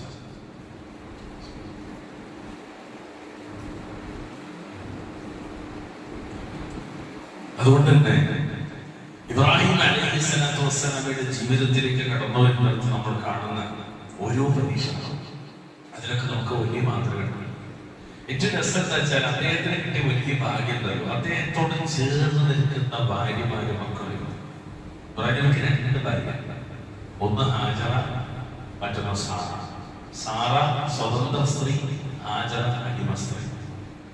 ഹാജറ ബീവി ഇസ്മായിൽ, സാറ ബീവി ഇസ്ഹാഖ്. നമ്മൾ പഠിച്ചല്ലേ, ഈ 2 ഇണകളും ഇബ്രാഹിം നബിയോട് ചേർന്നു. ആദർശത്തിൽ തന്റെ ഇണകൾ തന്നോടൊപ്പം ഉണ്ടാകുമ്പോൾ ഉണ്ടാകുന്ന സപ്പോർട്ട് ഉണ്ടല്ലോ, ഒരു ധൈര്യം. ഇന്ന് നമുക്ക് പറ്റുന്ന പ്രശ്നം അതൊന്നാന്റെ വസ്തുവിനെ കിട്ടിയിട്ട് ഹിറയിലിങ്ങനെ കയറിയിട്ട് ഇറങ്ങി വന്നപ്പോ ബേജാറായപ്പോ ഖദീജ ബീവി പുറത്തുവിട്ട് മൂടിയിട്ട് ആശ്വസിപ്പിക്കുന്നില്ലേ, അത്ര വലിയൊരു ഭാഗ്യം. ഇന്നത്തെ എന്താന്ന് വെച്ചാല് ചില ആൾക്കാർക്ക് ദീനദേവത്തൊക്കെ കഴിഞ്ഞ് രാത്രി 10-ന് 11 മണിക്ക് പൊലിപ്പത്തിൽ കോളിബെല്ല് അടിച്ചാല് തുറക്കൂല, എവിടെയുണ്ട് 10 തുടക്കി. അപ്പൊ ആൾക്കാർക്ക് പിന്നാക്കം പോരാൻ തോന്നുന്നത് സപ്പോർട്ട് ചെയ്യാത്ത ഭാര്യമാണ്. നിങ്ങളിലേക്ക് പോകണമെന്ന് നടക്കൂലല്ലോ എന്ന് പറഞ്ഞിട്ട് പിന്നാക്കം തിരിപ്പിക്കുന്ന ഭാര്യമാണ്. അങ്ങനെ ഞാൻ ഇവിടെ വരുന്ന സ്ത്രീകളെ കുറിച്ചല്ല പറയുന്നത്, നാട്ടിലങ്ങനെ കാണാം. എന്നാൽ ഇബ്രാഹിം നബിയുടെ ഏറ്റവും വലിയ സപ്പോർട്ട് അള്ളാന്റെ ദീനിന്റെ മാർഗത്തിൽ പിന്തുടരുന്ന സഹായിച്ച ഒരു ഭാര്യ, അതുപോലെ 2 ആൺമക്കളും. 2 ആൺമക്കളും കട്ടൻ ബാപ്പക്ക് വേണ്ടി ബാപ്പയെ സപ്പോർട്ട് ചെയ്ത മക്കൾ. അള്ളാന്റെ നിങ്ങൾ ആലോചിച്ച് ജീവൻ പണയപ്പെടുത്തുന്ന മേഖലയിലേക്കാണ് മക്കള് സപ്പോർട്ട് ചെയ്യുന്നത്. എല്ലായിടത്തും ബാപ്പ എന്താണോ പറഞ്ഞത് മുഴുവനും അറക്കണം എന്ന് പറഞ്ഞു. അറക്കണമെന്ന് ആലോചിക്കണം, അറക്കണം. നമ്മുടെ കുട്ടികൾ നമ്മൾ പറയടാ ഇപ്പച്ചിട്ട് ആഗ്രഹം അറബി കോളേജിൽ പറഞ്ഞേക്കണം, അല്ലെങ്കിൽ എന്നെ നെയ്പ് പഠിപ്പിക്കണം. ഇപ്പൊ വേറെ ആളെ നോക്കി ഇപ്പൊ ആല മൊത്തത്തിൽ നന്ദവൈ വേണ്ടതുകൊണ്ട് പ്രശ്നം. ഇപ്പത്തെ കുട്ടികൾ നന്ദവൈ അല്ലെങ്കിൽ വൈബ് തന്നാണ് മക്കൾക്ക് വലിയ സപ്പോർട്ട് ഒന്നും ഉണ്ടാവില്ല. എത്ര എങ്ങനെ മദ്രസയിൽ പഠിപ്പിച്ചാലും കാണാൻ കുട്ടികൾ ചിലപ്പോ കുറച്ചെങ്കിലും കാണാൻ സപ്പോർട്ട് ചെയ്യില്ല. ഓ ഇനി ഉപ്പന്റെ ഇപ്പടൊന്നും നടക്കൂലല്ലോ, മുണ്ടായി മണികൾ വയസ്സാകാലത്ത് അവനാൻ പറ്റിയ വഴിയെത്താൻ മതി. നിങ്ങളൊക്കെ സുബീക്ക് നേരത്തെ നീച്ചത് പള്ളിക്കൊന്നു അപ്പൊ തന്നെ ചിലപ്പോ കുട്ടികൾ ചൂടാകുക. കണ്ണു കാണാം, ഒറ്റയ്ക്ക് നടന്നു പോകാം, വല്ല കിടങ്ങറോ ആരെ നോക്കണം, അവിടെ കിടക്കേണ്ടി നോക്കണം പറയില്ലേ. ചിലപ്പോ അങ്ങനെയൊക്കെ പറയുന്ന അവസ്ഥ തന്നെ കാത്തിരിച്ചിട്ടുണ്ട്. അങ്ങനൊന്നും പറയാത്ത മക്കളൊക്കെ നമ്മളെ മനസ്സിൽ. ഇബ്രാഹിം നബിയുടെ ഏറ്റവും വലിയ ഭാഗ്യത ആദർശത്തിൽ അദ്ദേഹത്തെ സപ്പോർട്ട് ചെയ്തൊരു കുടുംബം. നിങ്ങൾ ആലോചിച്ചു, അത് വലിയൊരു ഗുണമാണ്. പക്ഷെ അദ്ദേഹത്തിന് ആ ഗുണത്തിനൊക്കെ അല്ലാഹുവിലേക്ക് അദ്ദേഹം കൂടുതൽ നന്ദി കാണിച്ചവരാണ്. ചില ആൾക്കാർക്ക് ഈ നന്ദി കാണിക്കുന്നതിനെ കുറിച്ച് പറയുമ്പോൾ എപ്പോഴും ഓർമ്മയില്ല. അല്ലെങ്കിൽ ശകർത്തുമില്ല അസീതനെക്കുന്ന ഏതുപോലെ ചങ്ങായി ഏത് പ്രസംഗത്ത് പറഞ്ഞു. അതിനാലിപ്പോ സർവ വണ്ടിപ്പലും സർവ കാറുമ്പലും സർവ പരമ്പലും ഒക്കെ ശകർത്തുമില്ല അസീത. മുമ്പുണ്ട് ആദാമിന് ഫലം പറഞ്ഞു. ഇപ്പൊ എന്ത് കാണാൻ കുറച്ചിനെ ബുദ്ധിമുട്ടാക്കും. ഒന്ന് ആദാമിന് ഫലം ഇപ്പൊ ഇല്ലേ. അതേമാതിരി അല്ലെങ്കിൽ ശകർത്തുമില്ല അസീത, അല്ലെങ്കിൽ ശകർത്തുമില്ല അസീത. എന്താ ഈ പറയുന്നത് ഒരിക്കൽ പോലെ ആലോചിക്കട്ടെ. ഏതിനാണ് ഈ ശുക്ർ കാണിക്കുന്നത്? ദീനിൽ ഉറച്ചു നിന്നുകൊണ്ടുള്ളതിന്റെ ശുക്ർ. നിനക്ക് നൽകപ്പെട്ട ഭൗതികവും ആത്മീയവുമായ വിഷയത്തിൽ ഉണ്ടാക്കുന്ന ശുക്ർ. അങ്ങനെ നീ ശുക്ർ കാണിച്ചാൽ അവൻ നിന്റെ പാപങ്ങൾ പുറത്തു തരുന്ന ഒരു തസ്യം. അല്ലെങ്കിൽ ശകർത്തുമില്ല അസീദനക്ക് എന്ന് പറഞ്ഞാൽ ഒന്നാമത്തെ കാര്യം നിന്റെ പാപങ്ങൾ അവൻ പുറത്തു തരികയും നിലവിലുള്ള നിഅമത്തിന് അല്ലാഹു തആല ഇസ്തിഖാമത്ത് പ്രദാനം ചെയ്യുകയും ചെയ്യും. അതിൽ ബർക്കത്തുണ്ടാവും. ആരോഗ്യത്തിൽ ബർക്കത്ത്, സമ്പത്തിൽ ബർക്കത്ത്, ഇൽമിൽ ബർക്കത്ത്, അമലിൽ ബർക്കത്ത്, ദഅവത്തിൽ ബർക്കത്ത്. ഇപ്പൊ ഒരാൾ കൃത്യമായി അല്ലാഹുവിന്റെ പള്ളിയിൽ ഇരിക്കുന്നവരാണ് ആരോഗ്യം 5 വർഷം ഏത് മഴയാണ് അയാൾ കൊട ചൂണ്ടിട്ടോ അല്ലെങ്കിൽ വണ്ടിയിലോ കൃത്യം പള്ളിയിൽ എത്തിയാൽ അല്ലാഹു റബ്ബുൽ ഇസ്സത്ത് അതിനയാൾക്ക് ബർക്കത്ത് ചൊരിയും. ആ വരുന്ന വഴിക്ക് അവനവന്റെ മക്കളെ നിർബന്ധം കൂടെ കൊണ്ടുവന്നാൽ അല്ലാഹു അതിന് ബർക്കത്ത് ചൊരിയും. ആ മകൻ അടുത്ത തലമുറയിലേക്ക് അത് പകർത്തും. ആ മകൻ അടുത്ത തലമുറയിലേക്ക് അത് പകർത്തും. അങ്ങനെ തലമുറകളോട് പകർന്നാലും യാസീനിലായിട്ടുണ്ട്. എന്താണത്? അവര് പ്രവർത്തിച്ചതിന്റെ പ്രതിഫലം രേഖപ്പെടുത്തും, അതിന്റെ റിസൾട്ട് രേഖപ്പെടുത്തുന്ന ഒരു 5 തലമുറ കഴിഞ്ഞാലും എത്ര നന്മ ഉണ്ടോ ആ നന്മക്ക് ആരക്കൗണ്ട് വരും? ബാപ്പാനക്കൗണ്ട് വരും. നേരെ തിരിച്ചടിച്ചാലും അതും ആരക്കൗണ്ട് വരും? ബാപ്പാനിമാരും അക്കൗണ്ട് വരും. നിങ്ങളാലോചിക്കും. അതുകൊണ്ട് അല്ലാഹു നമ്മെ അനുഗ്രഹിക്കുമാറാവട്ടെ. ശരിക്കും നന്ദി കാണിച്ചൊരു മഹാനായ വ്യക്തിത്വമായി പറയുകയാണ്. ഇനി അങ്ങനെ പരിശോധിച്ചു, ഒരിക്കലും അല്ലാഹു റബ്ബുൽ ഇസ്സത്തിന്റെ ഇഷ്ടത്തിനെതിരായി അദ്ദേഹം ഒരിക്കലും നീങ്ങില്ല. ആരാണ് അദ്ദേഹം? ശരിക്കും അദ്ദേഹത്തെ കുറിച്ച് പഠിപ്പിക്കുന്നത് ഇമാമുൽ മുവഹ്ഹിദീൻ. ഇമാമുൽ മുവഹ്ഹിദീൻ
ബഹുമാന്യരായ രക്ഷിതാക്കളെ, സ്നേഹമുള്ള സഹോദരി സഹോദരന്മാർ, ആരാണ് അദ്ദേഹം?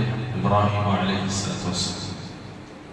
അദ്ദേഹത്തെ കുറിച്ച് വിശുദ്ധ ഖുർആനൊക്കെ പഠിപ്പിക്കുന്നത്, അഹ്ലുസുന്ന വൽ ജമാഅ പഠിപ്പിക്കുന്നത് ഇമാമുൽ മുവഹ്ഹിദീനാണ്. അല്ലാഹു അദ്ദേഹത്തെ നബിയായി നിയോഗിച്ചു, അങ്ങനെ ദഅവത്ത് നടത്താൻ ചുമതലപ്പെടുത്തി. അങ്ങനെ അദ്ദേഹം തന്റെ കുടുംബത്തിൽ തന്റെ പിതാവിനോടായി ഒന്നാമതായി അദ്ദേഹം ദഅവത്ത് തുടങ്ങുന്ന പോലെയാണ്.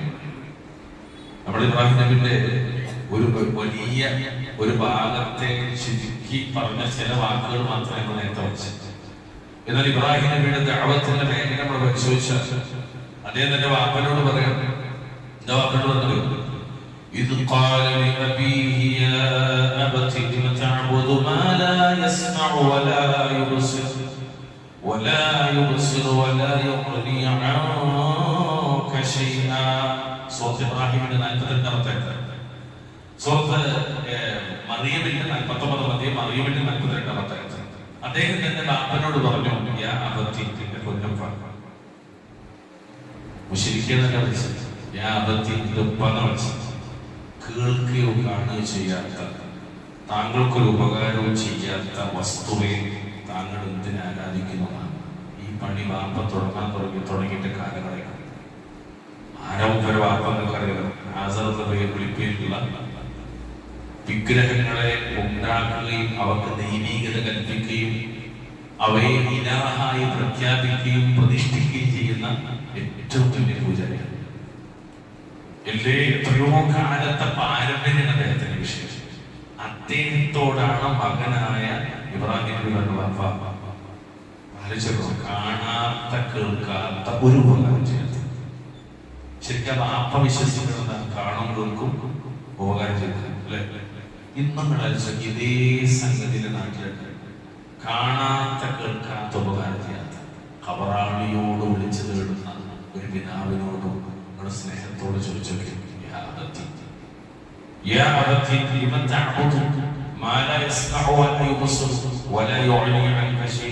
അപ്പൊ വാപ്പ പറയും, നമുക്ക് ഞാൻ ആരാധിക്കണമെന്നില്ല, ഞാനൊരു സഹായിച്ചിട്ടുള്ളൂ. അതന്നെയാണ് ദുആഉ ഇബാദ വ ദുആഉ മസ്അല. രണ്ട് തരം ദുആ. ആ ഇബാദത്തിൽ ഏതായാലും കുഴപ്പമില്ല, അന്നത് പച്ചയായിട്ട് നടത്തിയിരുന്നോ അല്ലെങ്കിൽ അതിന്റെ ഒരു പുതിയ വർഷം മാത്രമേ ഉള്ളൂ എന്നത് ഒഴിച്ചെടുത്ത് രണ്ട് സൈഡ് തന്നെയാണ്. ശരിക്കും ആലോചിച്ച് അങ്ങനെ ആദ്യം അദ്ദേഹം ദഅവത്ത് പോലെയല്ല, എല്ലായിടത്തും അങ്ങനെ തന്നെ കുടീന തുടങ്ങേണ്ടത്.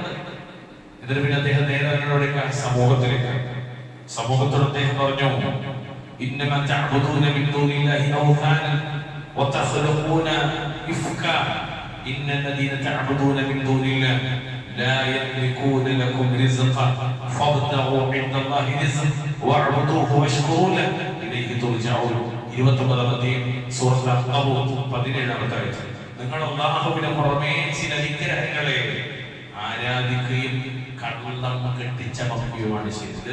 അള്ളാഹുവിനെ അല്ലെങ്കിൽ അല്ലാഹുവിനെ ഘടിപ്പിക്കുന്നവയാണ് എന്ന രീതിയിൽ നിങ്ങൾ വ്യാജ പ്രചരണം നടത്തുന്നത്. അള്ളാഹ്ക്ക് പുറമെ നിങ്ങൾ ആരാധിക്കുന്നത് ആരെയാണോ അവർ നിങ്ങൾക്കുള്ള റിസ്ഖിനെ അധീനമാക്കുന്നില്ല. അതിനാൽ നിങ്ങൾ അല്ലാഹുവിങ്കൽ റിസ്ഖ് തേടുകയും അവനെ ആരാധിക്കുകയും അവനോട് നന്ദി കാണിക്കുകയും ചെയ്യുക.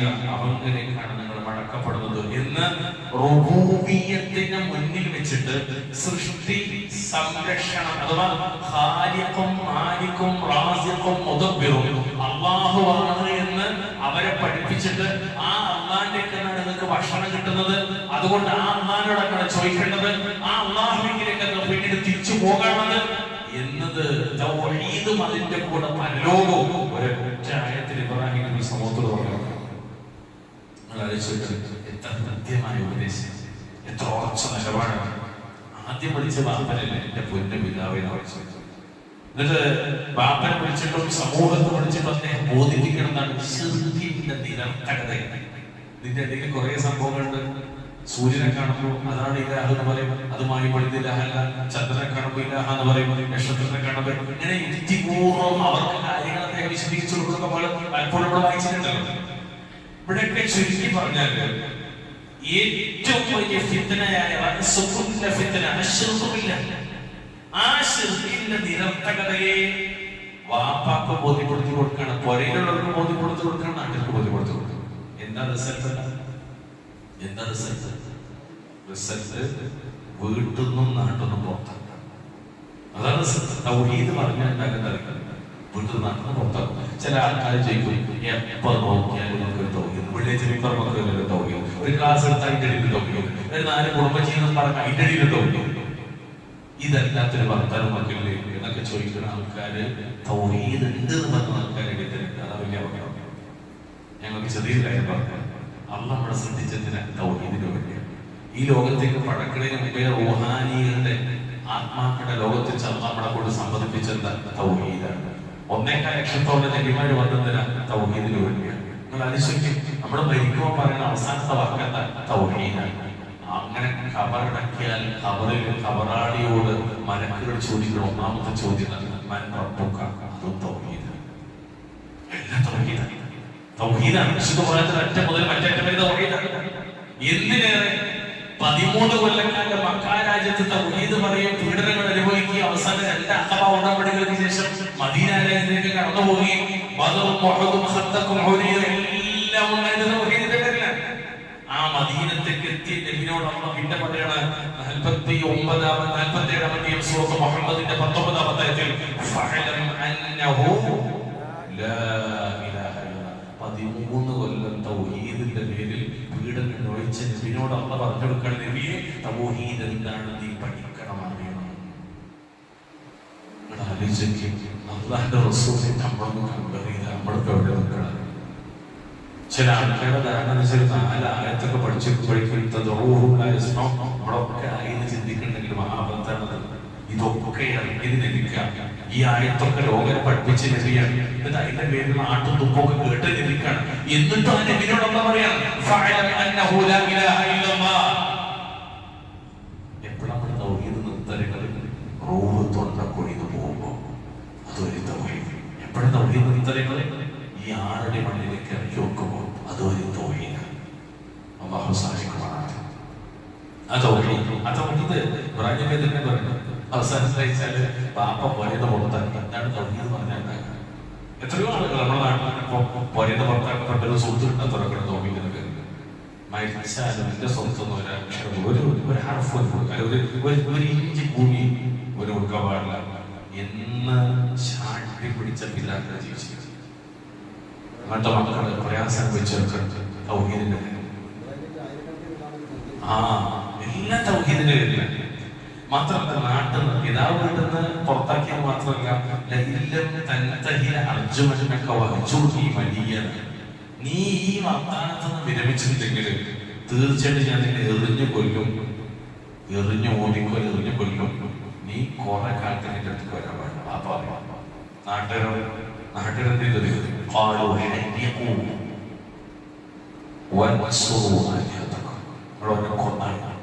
നിങ്ങൾ ഇലാഹുകളെ സഹായിച്ചു.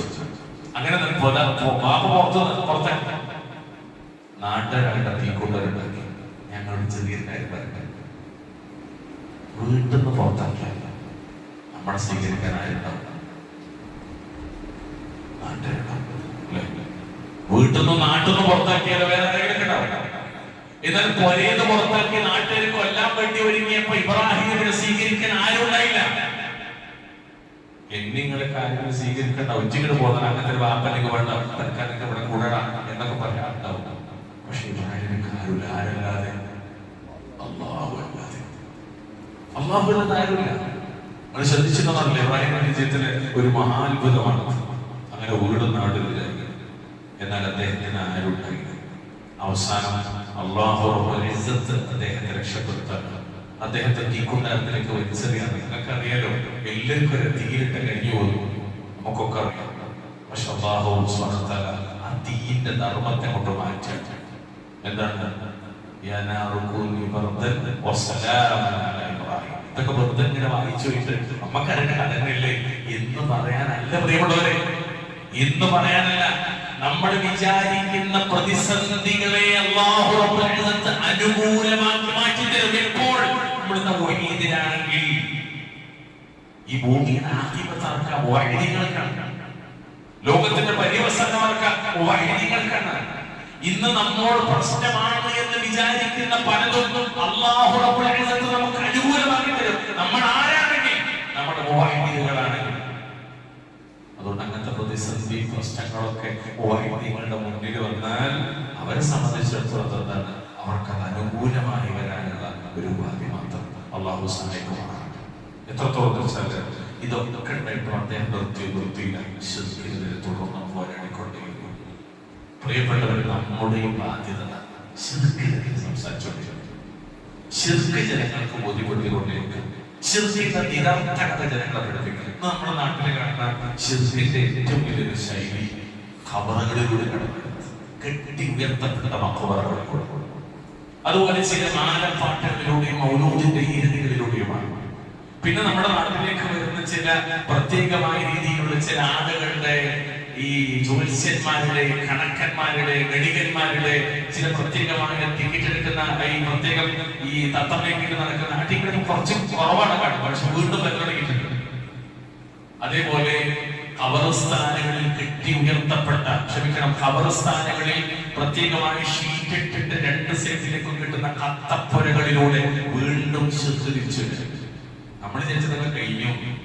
ഞാൻ ഈ അടുത്തൊരു പള്ളി ചെന്നപ്പോ ആകെ ഷീറ്റ്, എന്താ കത്തപ്പുര, എന്നിട്ട് അവിടെ പോയിട്ട് എന്താ അവിടെ അല്ലാത്തതുള്ള ശിർക്കിന്റെ വിവിധ രീതികൾ ഇങ്ങനെ കടന്നു വരിക. മരണപ്പെട്ടവർക്ക് കേൾക്കുന്ന, മരണപ്പെട്ടവർക്ക് കേൾക്കും, അറിയും, കാണും എന്ന് ഇന്നും വിശ്വസിക്കുന്ന ഒരുപാട് ആളുകൾ. അതുകൊണ്ട് നമ്മളെ സംബന്ധിച്ചിടത്തോളം ശിർക്കിനെതിരെയുള്ള പോരാട്ടം അവസാനിക്കാനായിട്ട് അല്ലാഹു പറഞ്ഞ വാക്കതിൽ ومن يرغب عن ملة إبراهيم إلا من سفه نفسه. സ്വന്തം ആത്മാവിനെ വിട്ടിയാക്കിയവരല്ലാതെ ആരാണ് ഇബ്രാഹിമിന്റെ മാർഗത്തോട് വിമുഖത കാണിക്കുന്നത്? ഇബ്രാഹിമിന്റെ ചരിത്രത്തിൽ രണ്ട് കാര്യമാണ്. ഒന്ന്, അദ്ദേഹം ശിർക്കിനെതിരെ പോരാടി. രണ്ട്, ആ ശിർക്ക് ജീവിതത്തിലേക്ക് കടന്നു വരാതിരിക്കാൻ റബ്ബിനോട് ദുആ ചെയ്തു. അത്ഭുതമാണ്. ഞാൻ എപ്പോഴും ആലോചിക്കും, എന്തിനാണ് ഈ ദുആ ചെയ്യുന്നതെന്ന് മനസ്സിലാക്കാൻ ഇബ്രാഹിമിന്റെ ചരിത്രം മാത്രം പഠിച്ചു. ജീവിതത്തിന്റെ ഒരറ്റം മുതൽ മറ്റേ അറ്റം വരെ ശിർക്കിനെതിരെ പോരാടി. വിഗ്രഹങ്ങളെ മുഴുവൻ തച്ചുടച്ചിട്ട് അവസാനം മുതിർന്ന വിഗ്രഹത്തിന്റെ തോളിൽ കോടതി നോക്കിയിട്ട് അവരോട് ചോദിക്കൂ എന്ന് ജനങ്ങളുടെ വിഡ്ഢിത്തത്തെ അവർക്ക് ബോധ്യപ്പെടുത്താൻ മാത്രം വിഗ്രഹധ്വംസകനായി ഇബ്രാഹിം നബി മാറി. അങ്ങനെ ശിർക്കിന്റെ കണ്ടകോടായി ശിർക്കിനെതിരെ പോരാടിയാണ് എന്ന് പറയുന്ന ഇബ്രാഹിം നബി പ്രാർത്ഥിക്കേണ്ടതയോ എന്നെയും എന്റെ മക്കളെയും ഈ വിഗ്രഹങ്ങൾക്ക് ആരാധന നടത്തുന്നതിന് കാക്കണേ റബ്ബേ. നമ്മുടെ ഭയങ്കര ധൈര്യത്തിലാണ്. ഞാൻ മൈക്കോടൊന്നും തൗഹീദ് നോക്കില്ല, ഒരു ധൈര്യം വേണ്ട. മഹാനായ സുഫിയാൻ സൗരി റഹിമഹുല്ലാഹ് അദ്ദേഹം മക്കയിലേക്ക് യാത്രയാണ്. അദ്ദേഹത്തിന്റെ കൂടെ ശിഷ്യനായ മുജീബ് ഇബ്നു മൂസ അൽ-അസ്ബഹാനി റഹിമഹുല്ലാഹ്. അപ്പോ ഈ മഹാനായ സുഫിയാൻ സൗരി ഇങ്ങനെ കരയാണ്. ധാരാളം കണക്കിന് കണ്ണിൽ നിന്ന് ഇങ്ങനെ കണ്ണുനീര് വരികയാണ്. അവൻ ചോദിച്ചു, ശൈഖ് നിങ്ങൾ എന്തിനാ കരയണത്? നിങ്ങൾ എന്തിനാ കരയണത്? നിങ്ങൾ നിങ്ങളുടെ പാപത്തെ ഓർത്തിട്ട് കരയണം. അപ്പൊ ശൈഖ് അദ്ദേഹത്തിന്റെ ഈ ഒട്ടകം അല്ലെങ്കിൽ യാത്രാമൃഗത്തിന്റെ ആ സഞ്ചിയുടെ ഭാഗത്ത് തൂക്കിന്റെ ചെറിയൊരു മരക്കഷ്ണം, ഒന്നിന് ഹൈമ കെട്ടാനാകാൻ എന്തിനാവും, ആ കഷ്ണം ഇങ്ങനെ എടുത്ത് തൂക്കിട്ട് ഇങ്ങനെ വീശിയിട്ട് കൈയോട്ട് ഇങ്ങനെ ആക്കിയിട്ട് ദൂരെ പുരട്ടാറ്. എന്നിട്ട് അദ്ദേഹം പറഞ്ഞു, ഈ മരക്കഷ്ണത്തെക്കാളും നിസ്സാരമാണ് എനിക്ക് എന്റെ പാപങ്ങൾ. പിന്നെ ഞാൻ എന്തിനാ കഴിയുന്നറിയുമോ? എന്നിൽ നിന്ന് എന്റെ തൗഹീദ് ഊരി മാറ്റപ്പെട്ടേക്കുമോ എന്നതാണ് ഞാൻ ഭയപ്പെടുന്നത്. പൂർവികരൊക്കെ പഠിച്ചത് തൗഹീദ് നഷ്ടപ്പെടുമോ എന്നതിന്. 20ാം നൂറ്റാണ്ടുകളുടെ ഏറ്റവും വലിയ പണ്ഡിതനാണ് ഇമാം ഇബ്നു ബാസ് റഹ്മത്തുള്ളാഹി അലൈഹി. അദ്ദേഹത്തിന്റെ ഫത്വായിൽ കാണുന്ന ഒരു വാക്ക് ഞാൻ അറബി ഒഴിവാക്കുന്ന സമയത്താണ്. ഇബ്നു ബാസ് റഹ്മത്തുള്ളാഹി പറയാം, ഹിദായത്തിന് ഇഹ്ദിനസ് സിറാത്തൽ മുസ്തഖീമിന്റെ ചർച്ചയിൽ ഇബ്രാഹിം മഹാനായ ഇബ്നു ബാസ് റഹ്മത്തുള്ളാഹി പറയാം, എന്തെന്നറിയോ, നീ ഹിദായത്തിലേക്ക് ആവശ്യക്കാരനാണ്. നീ എത്ര വലിയ ആലിമാണെങ്കിലും എത്ര വലിയ മുത്തഖിയാണെങ്കിലും നിന്റെ മരണം വരേക്കും നീ ഹിദായത്തിന് ആവശ്യക്കാരനാണ്. ഹിദായത്തില്ലേ തഖ്വ കൊണ്ട് കാര്യമില്ല. ഈമാൻ എന്ന് പറയുന്നത് അത് ഏറ്റവും പ്രധാനപ്പെട്ടതാണ്. എത്ര വലിയ ആലിമായിട്ട് കാര്യമില്ല. പ്രിയപ്പെട്ടവരെ, വീടിൽ നമുക്ക് എന്താ പൈസ ഉണ്ടാക്കി കൊടുക്കാൻ പറ്റും. രോഗിയാണെങ്കിൽ എന്താ പിരിച്ചിട്ട് ചികിത്സയ്ക്ക് വേണ്ടി പൈസ കൊടുക്കാൻ പറ്റും. നമ്മളൊക്കെ പരിസരത്ത് ഹിദായത്തില്ലാത്ത നൂറുകണക്കിന് ആളുകൾക്ക് എന്ത് കൊടുത്തിട്ടാണ് ഹിദായത്തില്ല? തൗഹീദല്ല. അതുകൊണ്ട് നമുക്ക് അങ്ങനത്തെ ഒരു എന്ത് വേണ്ട, ഓവറായിട്ടുള്ള ഞാനൊന്നും ഒരിക്കലും പതറൂല മാറില്ല, അങ്ങനല്ല. മഹാനായ റസൂലുള്ളാഹി സ്വല്ലല്ലാഹു അലൈഹി വസല്ലം പ്രാർത്ഥിക്കുന്നത് യാ മുഖല്ലിബൽ ഖുലൂബ് തബ്ബിത് ഖൽബി അലാ ദീനിക്. മറ്റൊരു റിപ്പോർട്ടിൽ യാ മുസജ്ജിഫൽ ഖുലൂബ് സജ്ജിഫ് ഖുലൂബനാ അലാ തഅതിക്. വേറെ റിപ്പോർട്ടിൽ അല്ലാഹുമ്മ ഹ്ദിനി വസദ്ദിദ്നി അല്ലാഹുമ്മ ഇന്നി അസ്അലുകൽ ഹുദാ വസ്സലാം. അല്ലാഹു ഖുർആനിൽ പറഞ്ഞില്ലേ റബ്ബനാ ലാ തുസിഗ് ഖുലൂബനാ ബഅദ ഇദ് ഹദൈതനാ വഹബ് ലനാ മിൻ ലദുൻക റഹ്മ ഇന്നക അൻതൽ വഹ്ഹാബ്. എത്ര വലിയ വിശുദ്ധ ഖുർആൻ സുന്നത്തിൽ ഹിദായത്ത് മാറാം, തെറ്റിപ്പോകാം, പഴച്ചു പോകാം. ആര് പ്രാർത്ഥിക്കണം? ഇമാമുൽ മുവഹ്ഹിദീൻ ഇബ്രാഹിം പ്രാർത്ഥിക്കണം, എന്നെയും എന്റെ മക്കളെയും വിഗ്രഹങ്ങൾക്ക് ആരാധന നടത്തുന്നത് നീ രക്ഷപ്പെടുത്തണേ. അപ്പൊ ഒന്ന് പ്രവർത്തനമാണ്, രണ്ട് പ്രാർത്ഥനയാണ്. ഇത് രണ്ടും മുവഹ്ഹിദീങ്ങൾ നമ്മൾ ചെയ്തിട്ടുണ്ട്. ഇബ്രാഹിം നബി നമ്മൾ പഠിക്കണ വലിയൊരു പാഠമാണ്. എത്രത്തോളം വെച്ചാൽ ഇബ്രാഹിം നബി അലൈഹിസ്സലാത്തു വസ്സലാമയുടെ ഇതേ ശൈലി മഹാനായ റസൂലുള്ളാഹി സ്വല്ലല്ലാഹു അലൈഹി വസല്ലം കാണാൻ പറ്റും. നബി അങ്ങനെ തന്നെ 13 കൊല്ലം മക്കത്ത്, പിന്നെ വീണ്ടും നിരന്തരം തൗഹീദിന്റെ പ്രബോധനം. തൗഹീദിന്റെ പ്രബോധനം നടത്തിയ ലോകത്തിന്റെ നേതാവ് പ്രാർത്ഥിക്കണം എന്താ? അല്ലാഹുമ്മ ഇന്നി അഊദു ബിക അൻ ഉശ്രിക ബിക വഅനാ അഅലമു വഅസ്തഗ്ഫിറുക ലിമാ ലാ അഅലം. അല്ലാഹുവേ, അറിഞ്ഞുകൊണ്ട് ശിർക്ക് ചെയ്യുന്നതിൽ നിന്നും അറിയാതെ, ഞാൻ അറിയാതെ, മുഹമ്മദ് നബി പറയണം, എന്നിൽ ശിർക്ക് വന്നു പോകുന്നതിൽ നിന്നും ഞാൻ നിന്നോട് അഭയം തേടുന്നു. ആരെ പ്രാർത്ഥിച്ച്? പറയാരെ പ്രാർത്ഥിച്ച്? എന്തെങ്കിലും ഉണ്ടാത്ത മുഹമ്മദ് നബി ഇബ്രാഹിം നബി പോലത്തെ ഒരു വശത്ത് പ്രവർത്തനം, മറുവശത്ത് പ്രാർത്ഥന. അതുകൊണ്ട് ഇബ്രാഹിം നബിന്റെ നെല്ലത്ത് പഠിക്കുമ്പോൾ നമ്മൾ പഠിക്കേണ്ട പ്രധാനപ്പെട്ട വിഷയം പ്രവർത്തനവും പ്രാർത്ഥനയും ജീവിതത്തിൽ എപ്പോഴും. അത് രണ്ടും സമരസപ്പെട്ടു പോകണം. അതിനല്ലേ നമ്മള് 5 നേരം സത്യം പറയുന്നില്ല. കിട്ടാതിനല്ലേ, കിട്ടിയത് നിലനിന്ന് കിട്ടാനല്ല. എന്തിനാ? വർദ്ധിച്ചിട്ടാണ്. അല്ലെങ്കിൽ ഇതിനെങ്ങനെ പറഞ്ഞോണ്ട് ഇവിടെ നോക്കിയതില്ല ഈമാനിലല്ലേ. പിന്നെ ഇതിന് 5 നേരം സത്യം നൽകുന്നത് അതീന്ന് തെറ്റാതിരിക്കാനാണ്, അതീന്ന് പോകാതിരിക്കാനാണ്, അതിന് ഉറച്ചെടുക്കാനാണ്, അതിന് ഇൽഹാമിന് വേണ്ടിയാണ്. എന്റെ തഫ്സീർ വായിക്കുന്നത് കാണാൻ പറ്റും. ഇരിക്കട്ടെ, അല്ലാഹു സുബ്ഹാനഹു വ തആല പ്രിയപ്പെട്ട പ്രവാചകൻ ഇബ്രാഹിം നബി അലൈഹിസ്സലാത്തു വസ്സലാം പിന്നെ സമൂഹത്തിലേക്ക് തിരിഞ്ഞു. ആ സമൂഹത്തോട് അദ്ദേഹം ദഅവത്ത് നടത്തി. ആ സമൂഹത്തിൽ സ്വാഭാവികമായി അദ്ദേഹത്തിന് ഒരുപാട് പ്രശ്നങ്ങൾ ഉണ്ടായി. ഇതിന് രസകരമായ അല്ലെങ്കിൽ ഗൗരവത്തോടു കൂടി തന്നെ നമ്മൾ കാണേണ്ട ഒരു വിഷയം, രസകരം പറഞ്ഞ ഗൗരവത്തോടു കൂടി കാണേണ്ട വിഷയം വെച്ചാൽ അദ്ദേഹം പറഞ്ഞ വാക്കുണ്ട്. ശിർക്കിനെതിരെ പ്രവർത്തിക്കുക എന്ന് പറയുമ്പോൾ അദ്ദേഹം ഉപയോഗിച്ച ചില പദങ്ങളുണ്ട്. 19 സൂറത്ത് പറയും, നിങ്ങളെ മുശ്രിക്കുകളെ, നിങ്ങളെ അല്ലാഹുവിന് പുറമെ നിങ്ങൾ പ്രാർത്ഥിച്ചു വരുന്നവരെയും ഞാനിതാ വെടിയുന്നു, അകറ്റി നിർത്തുന്നത്. അകറ്റി നിർത്തുന്നത് ആരെയാണ്? വിഗ്രഹങ്ങളെ മാത്രമല്ല, വിഗ്രഹാരാധകരെയും. നമ്മളിപ്പോ എങ്ങനെ വെച്ചാല് ശിർക്ക് നമ്മൾ ഒഴിവാക്കും, പക്ഷെ മുശ്രിക്കുകളെ ചേർത്ത് വയ്ക്കും. നമ്മുടെ സഹോദരന്മാരാണ് ശിർക്കിനെ ഒഴിവാക്കുന്നു, ശിർക്കിന്റെ അകലകാരിനെ മാറ്റി വെക്കുന്നു.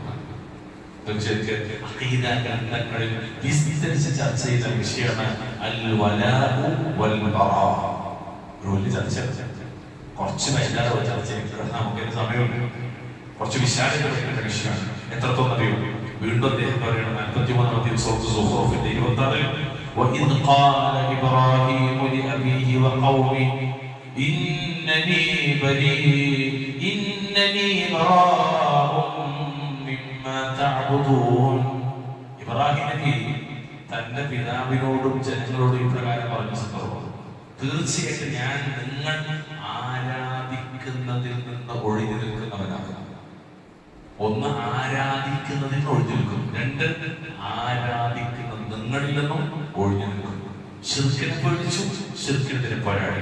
തൗഹീദിൽ ജീവിച്ചു, തൗഹീദ് നഷ്ടപ്പെടാതിരിക്കാനുള്ള പ്രവർത്തനങ്ങൾ അദ്ദേഹത്തിന്റെ ഭാഗത്ത്, പ്രാർത്ഥന അദ്ദേഹത്തിന്റെ. എത്രത്തോളം വെച്ചാൽ ശിർക്കിനോടും ശിർക്കിന്റെ ചിഹ്നങ്ങളോടും അദ്ദേഹം ബന്ധവിച്ഛേദം നടത്തി. അതാണ് എന്ന് 6-ാം അധ്യായം സൂറത്ത് അഅറാഫിന്റെ 78-ൽ അദ്ദേഹത്തിന്റെ വാക്കാണ്. എന്താണ്? എന്റെ ഉമ്മത്തെ ഞങ്ങൾ പങ്കു ചേർത്തിട്ടുണ്ടെല്ലാം തീർച്ചയായും ഞാൻ ഒഴിവാക്കുന്നു. എന്നിട്ടാണ് അദ്ദേഹത്തിന് പറഞ്ഞത് എന്ന് പറഞ്ഞ വാക്ക് അദ്ദേഹത്തിന് ശരിക്കും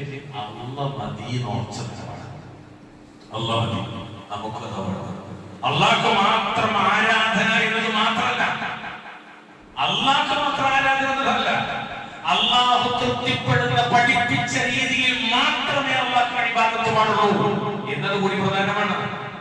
അള്ളാഹ് പഠിപ്പിച്ച രീതിയിൽ, അള്ളാഹുവിന്റെ റസൂൽ പഠിപ്പിച്ച രീതിയിൽ മാത്രമേ ഇബാദത്ത് പാടുള്ളൂ എന്നത് പ്രധാനമാണ്. നോക്കൂ, നമ്മള് അദ്ദേഹത്തിന്റെ ജീവിതത്തിലേക്ക് വരുമ്പോ ശിർക്കിനെ വെടിഞ്ഞു, ശിർക്കിന്റെ അരകാരെ അദ്ദേഹം വെടിഞ്ഞു. എന്നാൽ ഇന്ന് ഞാൻ അവസാനിപ്പിക്കുന്ന ഒരു വാക്ക് പറയാം. ഇന്ന് തൗഹീദുണ്ട് എന്ന് പറയുന്ന ചിലരിലൊക്കെ എല്ലാവരും ചില ആൾക്കാർ തൗഹീദ് എന്നൊക്കെ പറയും, എങ്കിലും ശിർക്കിന്റെ അടയാളങ്ങളോട് രാജിയാകുന്നവരാണ്. ഇത് ഇബ്രാഹിമി മാർഗത്തിനെതിരാണ്. നിങ്ങൾ ശരിക്കും ശ്രദ്ധിക്കണം. ഇനി പറയാം, ശിർക്കിന്റെ അടയാളങ്ങളോട് സമരസപ്പെടുന്നവരുണ്ട്. ഇത് ഇബ്രാഹിമി മാർഗത്തോടെതിരാണ്.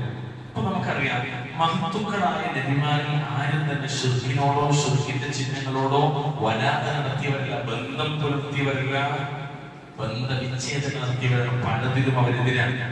വസ്ത്രത്തിന്റെ കാര്യത്തിൽ പോലും അവര് മറ്റുള്ളവരെ എതിർന്നു. ദീനിന്റെ വിഷയത്തിൽ പലപ്പോഴും അഹ്ലു കിതാബിനോടെതിരായിട്ടുണ്ട്, പല വിഷയത്തിലും അഹ്ലു കിതാബിനോടെതിരായിട്ടുണ്ട്, പല വിഷയത്തിലും മുസ്ലിങ്ങളോടെതിരായിട്ടുണ്ട്. എന്നാൽ ഇതുപോലെ ശിർക്കും വിദഅത്തൊക്കെ കലരുന്ന നിരവധി ആചാരങ്ങളും അനുഷ്ഠാനങ്ങളൊക്കെ നമ്മുടെ നാട്ടിൽ പുറത്തു. പക്ഷെ ചിലപ്പോ ഈ ശിർക്കിന്റെ ആഘോഷങ്ങളൊക്കെ ഒഴിവാക്കുന്നു എന്ന് പറയുന്നവർ പോലും അത്തരം ചില ആഘോഷങ്ങളോട് സമരസത്തിൽ നമുക്ക് കാണാൻ പറ്റും. ഇപ്പൊ ഉദാഹരണത്തിന് ഈ ഉമ്മത്തിന്റെ പല വിഷയങ്ങളും ഒഴിവാക്കിയിട്ടുണ്ട്. ഉമ്മത്തിന്റെ പല വിഷയങ്ങളും ഒഴിവാക്കി. ഇപ്പൊ പലതരം ചോറുകൾ, ബദറുദിനത്തിന്റെ ചോറ്, ജീലാലിന്റെ ചോറ്, നബിദിനത്തിന്റെ ചോറ്, ആണ്ട് നേർച്ചയുടെ ചോറ് ഒക്കെ നമ്മൾ ഒഴിവാക്കുകയാണ്. എന്തുകൊണ്ടാണ്? എന്നാൽ അതിനപ്പുറത്തേക്ക് പല മറ്റിതര സമൂഹത്തിലും ഉണ്ടാകുന്ന ചില ശിർക്കൻ മഹീമകളുണ്ട്. അത് നമ്മൾ പലപ്പോഴും ചില ഒഴിവാക്കുക. അതെന്ത് പറയുന്നത്? ഒരു സാമുദായിക സൗഹാർദ്ദം. പേരിട്ട് കാണുക, ശിർക്കിന്റെ സത്യത്തെ പേരിട്ടുള്ള സാമുദായിക സൗഹാർദ്ദം. പ്രത്യേകിച്ച് ഇന്ത്യയിലെ നിലവിലുള്ള സ്ഥിതിവിശേഷങ്ങൾ ഞാൻ ചോദിക്കുന്നത്, പ്രിയപ്പെട്ടവരെ, സാമുദായിക സൗഹാർദ്ദത്തെക്കാളും പ്രധാനം ഉമ്മത്തിനകത്തുള്ള സൗഹാർദ്ദം. അങ്ങനെ സാമുദായിക സൗഹാർദ്ദത്തിന്റെ പേരിൽ അള്ളാഹ്ക്ക് പുത്രനുണ്ട് എന്ന വാദത്തിന്റെ പേരിൽ ഉണ്ടാക്കുന്ന ഭക്ഷണം കഴിക്കാൻ നമുക്ക് താല്പര്യമുണ്ടെങ്കിൽ നിങ്ങൾ ചോദിക്കും, അതല്ലാത്ത ഭക്ഷണം കഴിക്കുന്നതിനോട് വിരുദ്ധങ്ങൾ മാറി. ഇതൊരു എട്ടതാണ്. ശിർക്ക് എന്ന് പറഞ്ഞാൽ ന്യൂനപക്ഷ ശിർക്കും ഭൂരിപക്ഷ ശിർക്കും ശിർക്കാണ്. ശിർക്കിന് ന്യൂനപക്ഷം ഭൂരിപക്ഷമൊന്നുമില്ല.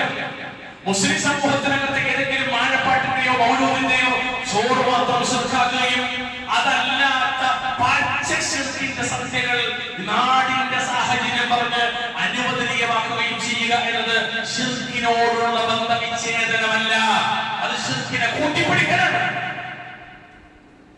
എങ്ങനെ കഴിയുന്ന ആൾക്കാർക്ക് ഈ രണ്ട് ശിർക്കനല്ലേ? അതാ ഞാൻ പറഞ്ഞത്, ശിർക്കിൽ ഭൂരിപക്ഷം ന്യൂനപക്ഷമൊന്നുമില്ല.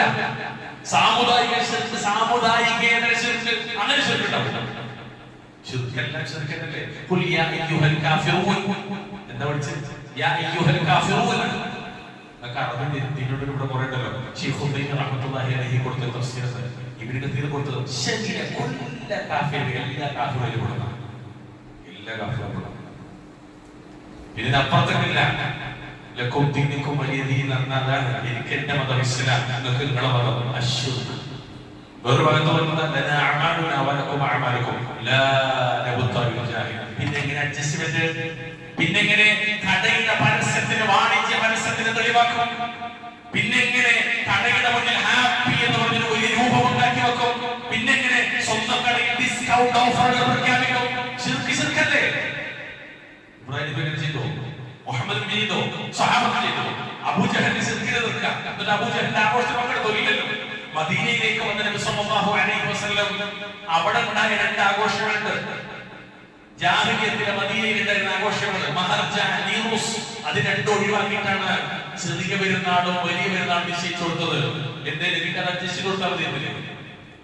സാമുദായിക സൗഹാർദ്ദമാണെങ്കിൽ അതുകൊണ്ട് എനിക്ക് നിങ്ങളോട് സ്നേഹത്തോട് പറയുന്നത്, എല്ലാ ശിർക്കും ബിദ്അത്തൊക്കെ എല്ലാ തോന്നിയാസവും എല്ലാത്തും നമ്മൾ എന്ത് ചെയ്യണം? മാറിക്കണം. ഒരു അഡ്ജസ്റ്റ്മെന്റും ഇബ്രാഹിം മാർഗത്തോട് യോജിക്കൂല. ഇബ്രാഹിമിന്റെ ഒരു അഡ്ജസ്റ്റ്മെന്റും ഇല്ല. തൗഹീദ്, പ്യുവർ തൗഹീദ്. ശിർക്ക് അത് അങ്ങനെ തന്നെ മാറ്റി വെക്കും. അത് ആരായാലും എന്തായാലും എവിടെയായാലും ന്യൂനപക്ഷമായാലും ഭൂരിപക്ഷമായാലും അതാണ് ഇബ്രാഹിം പറഞ്ഞ വാക്ക്, ഇന്നി ബരീഉം മിമ്മാ തുശ്രികൂന. നിങ്ങൾ പങ്കുചേർക്കുന്നതിൽ നിന്നെല്ലാം തീർച്ചയായിട്ടും ഞാൻ ഒഴിവാക്കി. ഇതാണ് ഹനീഫ്. ഹനീഫ് അന്നഹു കാന അലൈഹി സ്വലാത്തു വസ്സലാം മാഇലൻ അൻ ശിർകി ഖസ്ദൻ ഇല തൗഹീദ്. ശിർക്കിൽ നിന്ന് പരിപൂർണമായി മാറിയിട്ട് തൗഹീദിൽ അടിയുറച്ച അവസ്ഥ. ഇതാണ് ഹനീഫൻ എന്ന് പറഞ്ഞത്. ആരെ പറയുന്നത്? ഹനീഫാണ്. ഇതാണ് ഹനീഫ്. ശിർക്കിൽ നിന്ന് പൂർണ്ണമായിട്ട് മാറി. ഒരു ശിർക്കിന്റെ അവശേഷമില്ല, ഒരു ശിർക്കിന്റെ അംശമില്ല, ഒരു ശിർക്കിന്റെ ലാഞ്ചനയുമില്ല, ഒരു ശിർക്കിന്റെ സ്പർശനവുമില്ല. പൂർണ്ണമായി മാറി ശുദ്ധ തൗഹീദ്. അല്ലാഹു അനുഗ്രഹിക്കുമാറാകട്ടെ. ഒരുപാട് പറയാണ്ട്. ഒന്ന്, സമയം അനുകൂലമല്ല. രണ്ട്, പള്ളിയിലാവുമ്പോണ്ടാകുന്ന കുറെ പരിമിതികളുണ്ട്. നല്ലൊരു തെറ്റില്ല, വല്ലാതെ പ്രയാസമൊന്നുണ്ടായിട്ടുണ്ടാവില്ല എന്ന് വിചാരിക്കും. ഇൻഷാ അല്ലാഹ് അല്ലാഹു റബ്ബുൽ ഇസ്സത്ത് മുവഹിദായി ജീവിച്ച് മുവഹിദായി നമുക്ക് നാം അനുഗ്രഹിക്കുമാറാകട്ടെ. ശിർക്കിന്റെ അംശം പോലും ജീവിതത്തിന്റെ നാലയൽപ്പക്കത്ത് പോലും വരാതെ അല്ലാഹു തആല കാത്തുരക്ഷിക്കുമാറാകട്ടെ. നമ്മുടെ പാപങ്ങളൊക്കെ അല്ലാഹു തആല പുറത്തുമാറാകട്ടെ. നമ്മുടെ ഇണകളിൽ, നമ്മുടെ മക്കളിൽ അല്ലാഹു നമുക്ക് കൺകുളിർ കൊണ്ട് ദാനിച്ചുമാറാകട്ടെ. അല്ലാഹു നമ്മയും നമ്മുടെ കുടുംബത്തെ ശിർക്കിൽ നിന്ന് കാത്തുരക്ഷിക്കുമാറാകട്ടെ. ശിർക്കിന്റെ അഹലുകാരിൽ അല്ലാഹു തആല കാത്തുരക്ഷിക്കുമാറാകട്ടെ. ഈ മണ്ണിൽ സമാധാനത്തോടുകൂടി അള്ളാഹുവിന്റെ ദീന് പഠിച്ചും പകർത്തിയും പ്രബോധനം ചെയ്തും ജീവിക്കാൻ അല്ലാഹു നമുക്ക് തൗഫീഖ് പ്രദാനം ചെയ്യുമാറാകട്ടെ. അല്ലാഹു അതിന് അനുകൂലമായ മടക്കൂറുള്ള ഒരു മണ്ണാക്കി ഈ മണ്ണിനെ അല്ലാഹു വളർത്തിമാറാകട്ടെ. അല്ലാഹു റബ്ബുൽ ഇസ്സത്ത് അഹ്ലുസ് സുന്നത്തി വൽ ജമാഅത്തിന്റെ അഥവാ അഹ്ലുൽ ഹദീസ് അല്ലെങ്കിൽ അഹ്ലുൽ അഖറിന്റെ അല്ലെങ്കിൽ അഹ്ലുൽ ഖുർആനിന്റെ ശരിയായ ആശയധാര ലോകരോട് പറയുന്ന, ലോകരോട് എത്തിക്കുന്ന യഥാർത്ഥ സ്വാലിഹീങ്ങളിൽ നമ്മെ കൊണ്ടുപോകുമാറാകട്ടെ. اللهم اغفر للمؤمنين والمؤمنات والمسلمين والمسلمات الأحياء منهم والأموات. ربنا آتنا في الدنيا حسنة وفي الآخرة حسنة وقنا عذاب النار. اللهم صل وسلم على نبينا محمد. كفارة المجلس. سبحانك اللهم وبحمدك أشهد أن لا إله إلا أنت أستغفرك وأتوب إليك. السلام عليكم.